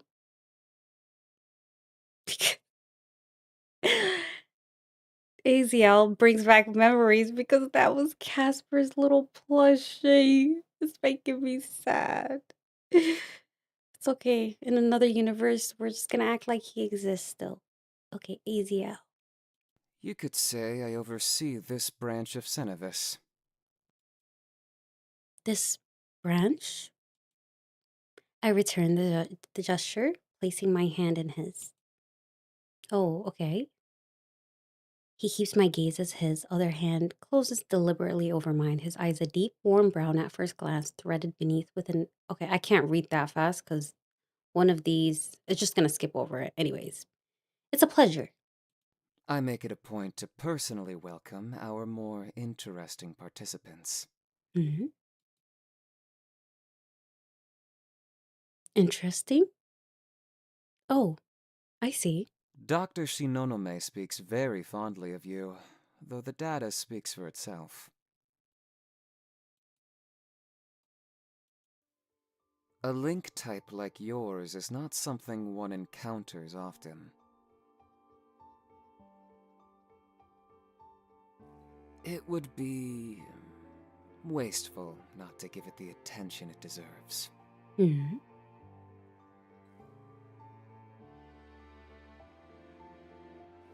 He keeps my hand enclosed as he speaks, long enough for the moment to stretch past what feels necessary. You can let go now? I suppose I should feel flattered? This is getting a little. The thought slips away mid formation as the hallway gradually seems to lose its depth. The lights flare all at once, sharp enough that I have to narrow my eyes, a faint sting blooming behind them. I hope the sessions haven't been too overwhelming. The transition into a controlled research environment can be a lot for a first-year student. Hmm. Somewhere between our hands, a familiar tension stirs. The red thread between us tightens into awareness, faint at first, then trembling, its glow pulsing softly as if drawn into breath. My fingers curl without thinking, tightening around his thumb shifts slightly against my knuckles in response, the contact grounding me, even as my own breath and heartbeat grow increasingly loud in my ears. Are you feeling unwell? My heart is beating. The sensation settles into something warm and steady, spreading quietly through my chest. With it, whatever tension had risen moments ago ebbs, leaving behind a calm that almost feels reassuring. I. No, I'm alright. I think I didn't drink enough today. His hand finally withdraws, smooth and unhurried. The absence leaves behind a faint echo of warmth. Then you should be more mindful of that. Okay, this man is a little rude. Regardless, I look forward to working with you. Hmm. I'm sure you'll find your time here quite rewarding. Somewhere down the corridor, an office door opens. Dr. Shinonome stands half in the doorway, his gaze lowered slightly, hands still at his sides, as if unsure whether to move at all. My gaze is fixed on Aziel's hand, though. the warmth still slow to fade. Takuma, there you are. I was just explaining how exceptionally rare we both consider her link type to be. The praise settles somewhere warm in my chest, soothing in a way I wouldn't expect it to feel. You're doing great, sweetie. Thank you. No, I'm genuine circuit. I'm literally just ESL. Like English is my second language. I really don't know how to read for real. Let me tell you. English is my second.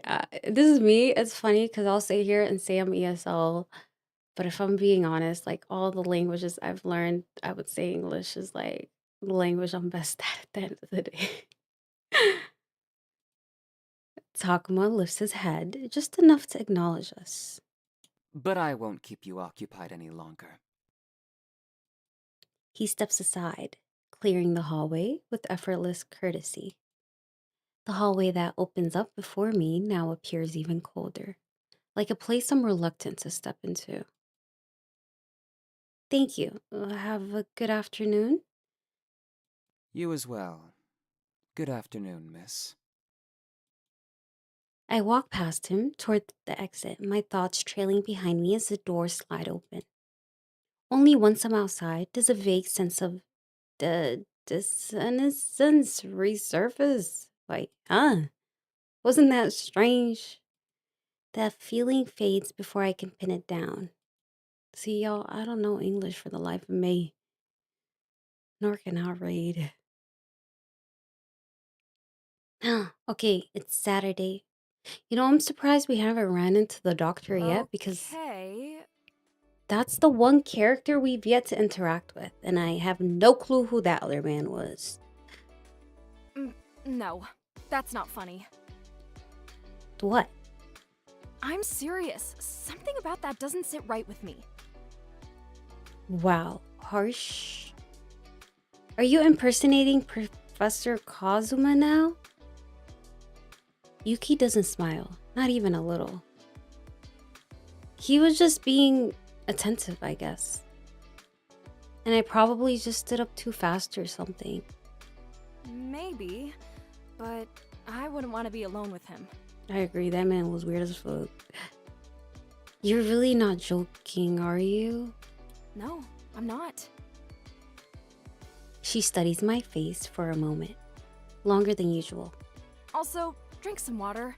Seriously, you look spaced out. I was drinking enough.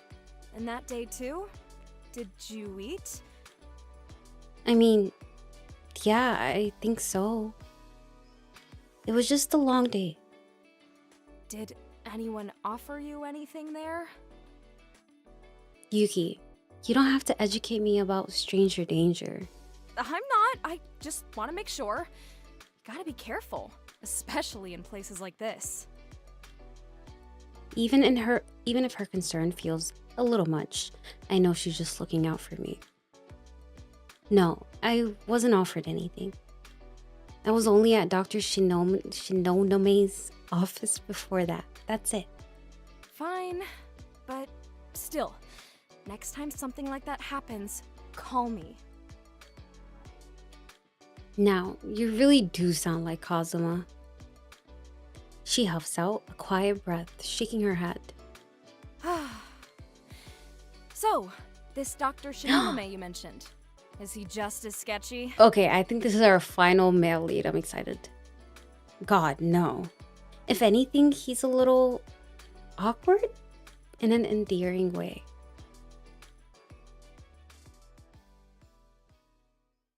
I'm excited. I'm excited.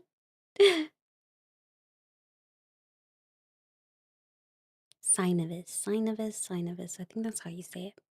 The walk from the campus to the Synovus Research Center takes barely 3 minutes, pretty convenient, considering I can slip over right after my lectures.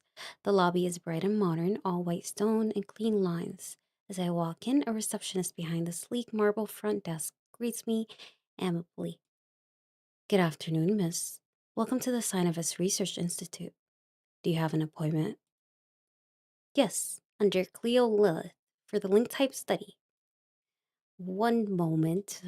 She scrolls through the monitor in front of her, then gives a small nod. Ah, here you are.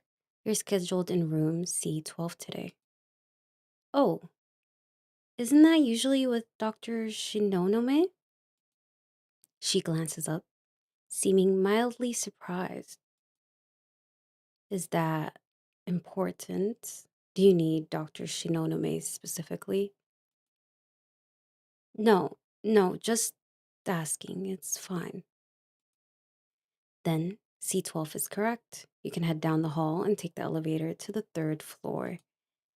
I'm halfway to the elevator when someone turns the corner, white coat, white hair, and his thin, hollow tablet tucked under one arm. Miss, you're early. That's good. Oh, I love this man. Oh, Dr. Shinonome? I was told to go to C12. He pauses and studies me for a second, then glances at his tablet. That must be a scheduling error. Your session is with me.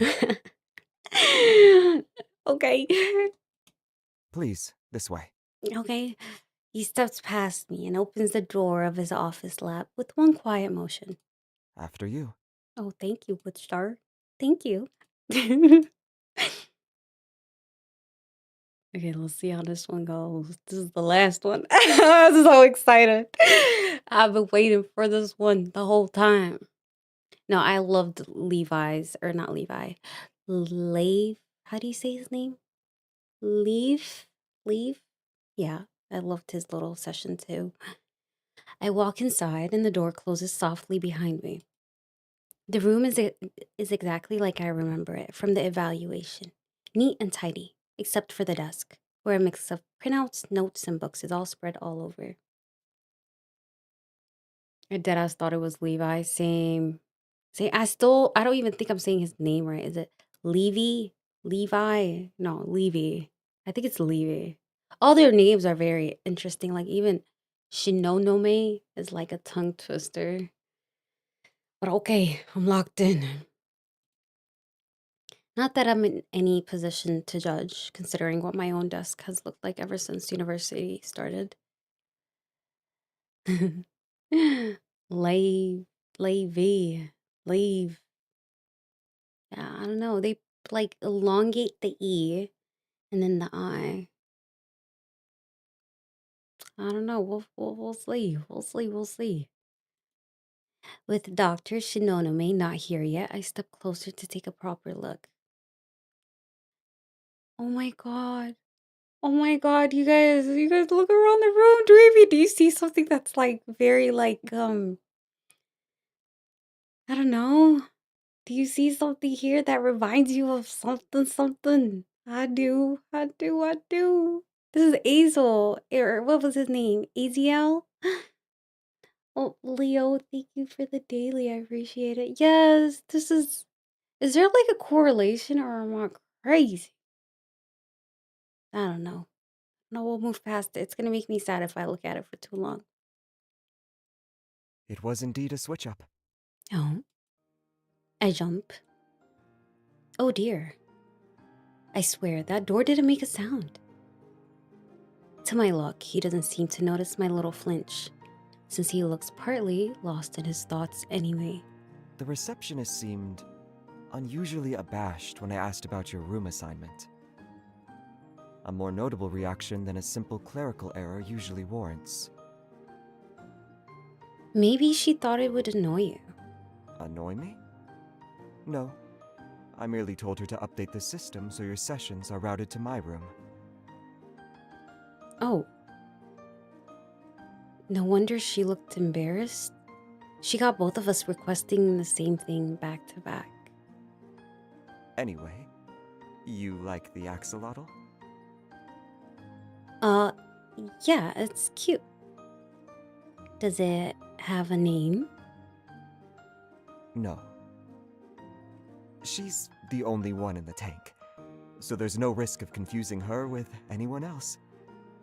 Also, axolotls don't respond to names the way a dog or cat would. They can perceive low-frequency sounds through vibrations in the water, but their recognition abilities are limited. mostly to scent and simple visual cues.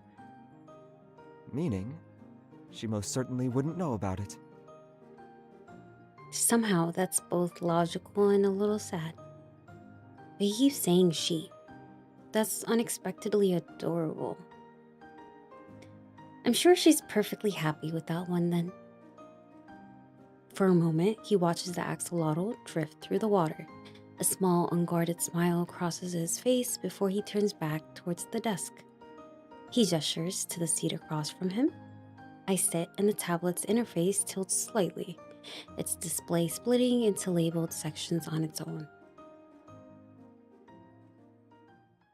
Before we continue, let me confirm your current classification. Link types are currently categorized across 3 dimensions: direction of influence, modality, and volitional control. That sounds like mumbo jumbo to me. Okay. He glances at the tablet, though it seems more like a courtesy than necessity. Based on your evaluation, your link type is marked as bidirectional, perceptive, and passive. Does that alignment match with your own experience? Yeah, sounds right. I don't manipulate anything. I just see things, and only in connection to other people. To the individual you're interacting with? Not exactly. It's more contextual. If there's something meaningful between us, the thread appears. If not, nothing. He nods slightly. The tablet logs it in neat, shimmering glyph. Since when have you been able to perceive it? For as long as I can remember. I thought everyone saw them until I was maybe 8? That's common. In families without existing link types, early manifestations often go unnoticed or dismissed as imagination. Education systems don't cover the topic in enough depth either. It's only natural to treat one's own perception as objective reality until proven otherwise. He really is a pro at turning one simple question into a whole lecture. Do you perceive it constantly? Not consciously. There's always, they're always there, but I usually tune them out. It's like your own nose, I guess. Your nose? Yeah, it's always in your field of vision, technically, but your brain filters it out. The threads feel like that. They only stand out when something draws attention to them. I see. His eyes flick briefly to the tablet before returning to me. Do you perceive threads between third parties? I don't think so. At least I never noticed anything like that. If it's happened, I'm pretty sure I would have seen it. If you ever notice anything like that, feel free to bring it up. Otherwise, any irregularities, flickering, incomplete manifestations? Irregularities. There are things. Raised thread is strange, and sometimes a thread feels stronger or more present than it should. What should I say to him? I shouldn't lie to my doctor, but okay, I'm not gonna lie to him because I like this guy. There was something strange. Let me say there was something strange. If it was a real anomaly, he should probably know at least about the thing that was going on with Ray. Maybe. One thing, actually. There was a moment where the thread felt off Off in what way? with one of my classmates. It kind of flickered, like it was there for a second, then gone when I focused on it. His brows shift barely a millimeter. Interesting. We'll note that as a one-time irregularity for now, and check whether it stabilizes or repeats later.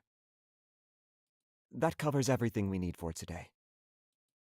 He reaches for the tablet, glances at the finalized readout, and clicks the display into standby before setting it aside. I wonder, he must have a link type too, right? May I ask you something? He pauses with an expectant look on his face as he's waiting for me to continue. What's your link type? A brief pause follows, like he's considering how much to say. Other directed, perceptive, passive. So it's similar to mine? No. The classification system describes functional parameters, not experimental similarity. But you see things too. In a manner of speaking. But it's not something I usually discuss in details with participants. Right, that was probably a bit too personal. I really shouldn't be this curious, but I am. No, it's a reasonable question. I just prefer not to bias your self-assessment by going too much into my own perception. He studies me for a moment. But we're essentially finished for today, so it won't interfere. Oh, he's gonna tell me, okay. Put simply, I perceive emotional states as color auras surrounding the person. So he basically reads people like open books. Goodbye, privacy, however. That sounds beautiful. Your world must be incredibly colorful. In theory, yes. But outside of these auras, my vision is monochromatic. Aw, that's kind of sad. Oh, I didn't realize. I'm sorry. I didn't mean to pry. His gaze shifts slightly, like he's trying to reconcile the colors he's seeing with the apology I just offered. Most people would be curious. There's a brief pause. Then he strains a little. If you don't have any further questions, we're done for today. No, that's all. Thank you. I'll see you at your next appointment then. I give him a small nod, stand up, and head for the door.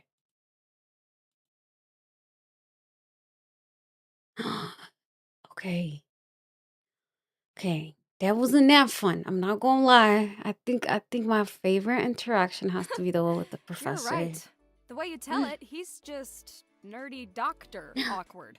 You're headed Not off to run for bed. your Oh, life thank you awkward. so much. And thank you for the raid again. I appreciate it. I hope you have a good night.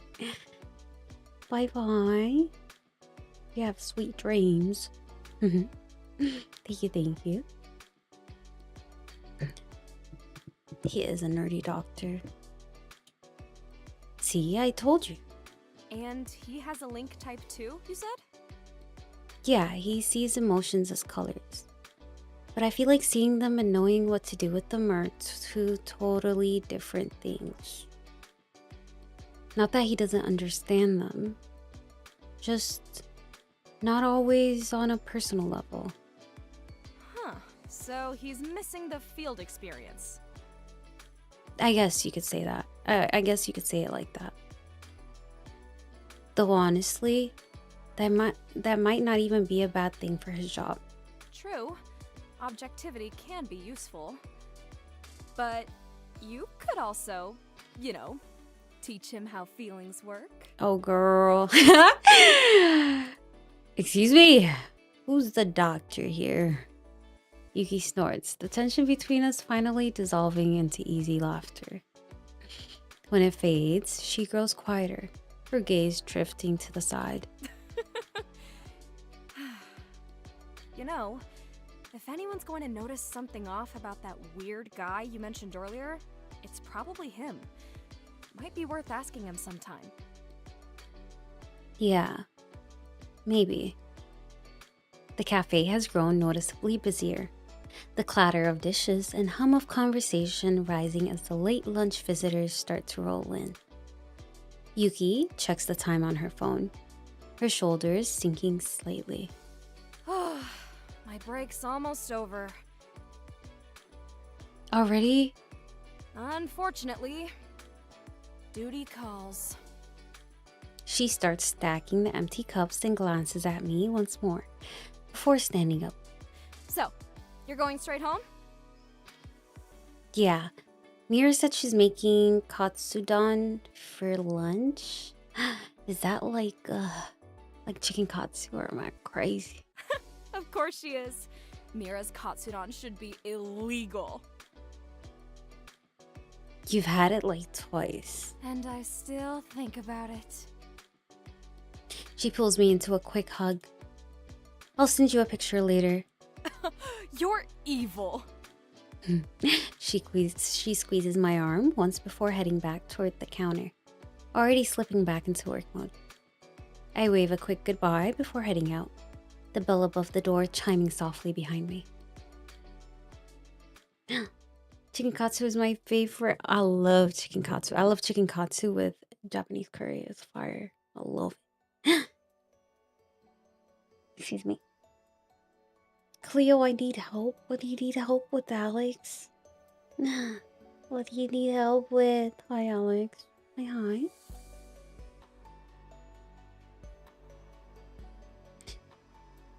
The boys are being weird. Wait a damn minute. What they doing? Need me to yell at somebody. What they doing to my pokey Alex? Wait, let me finish this. This is almost done, I think. There's a comfort in knowing that some bonds exist beyond words.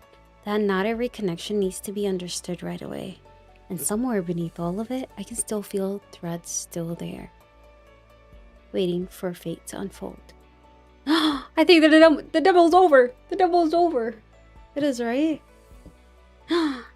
Okay, this is very exciting. I think I'm excited for the game. I'm excited. Yay! A Kickstarter campaign. Beautiful game.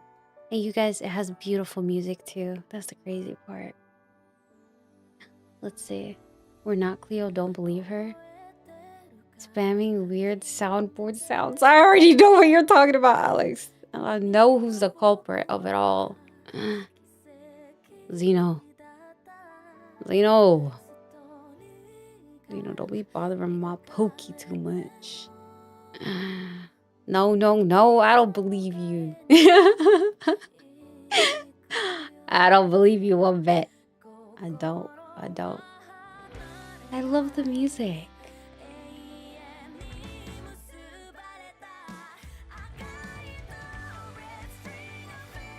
Okay. This is gorgeous.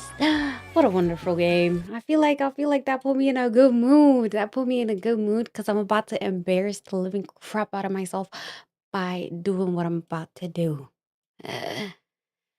Guys, I believe it's time. I think it's time. Before I get there though, I'm going to have to end the stream on the tube. Thank you so much for watching me. If anyone's been on that side, I really appreciate it. Then I'll see you guys next time. Thank you. Bye-bye. Okay, I'm gonna end the stream there. I'm ending.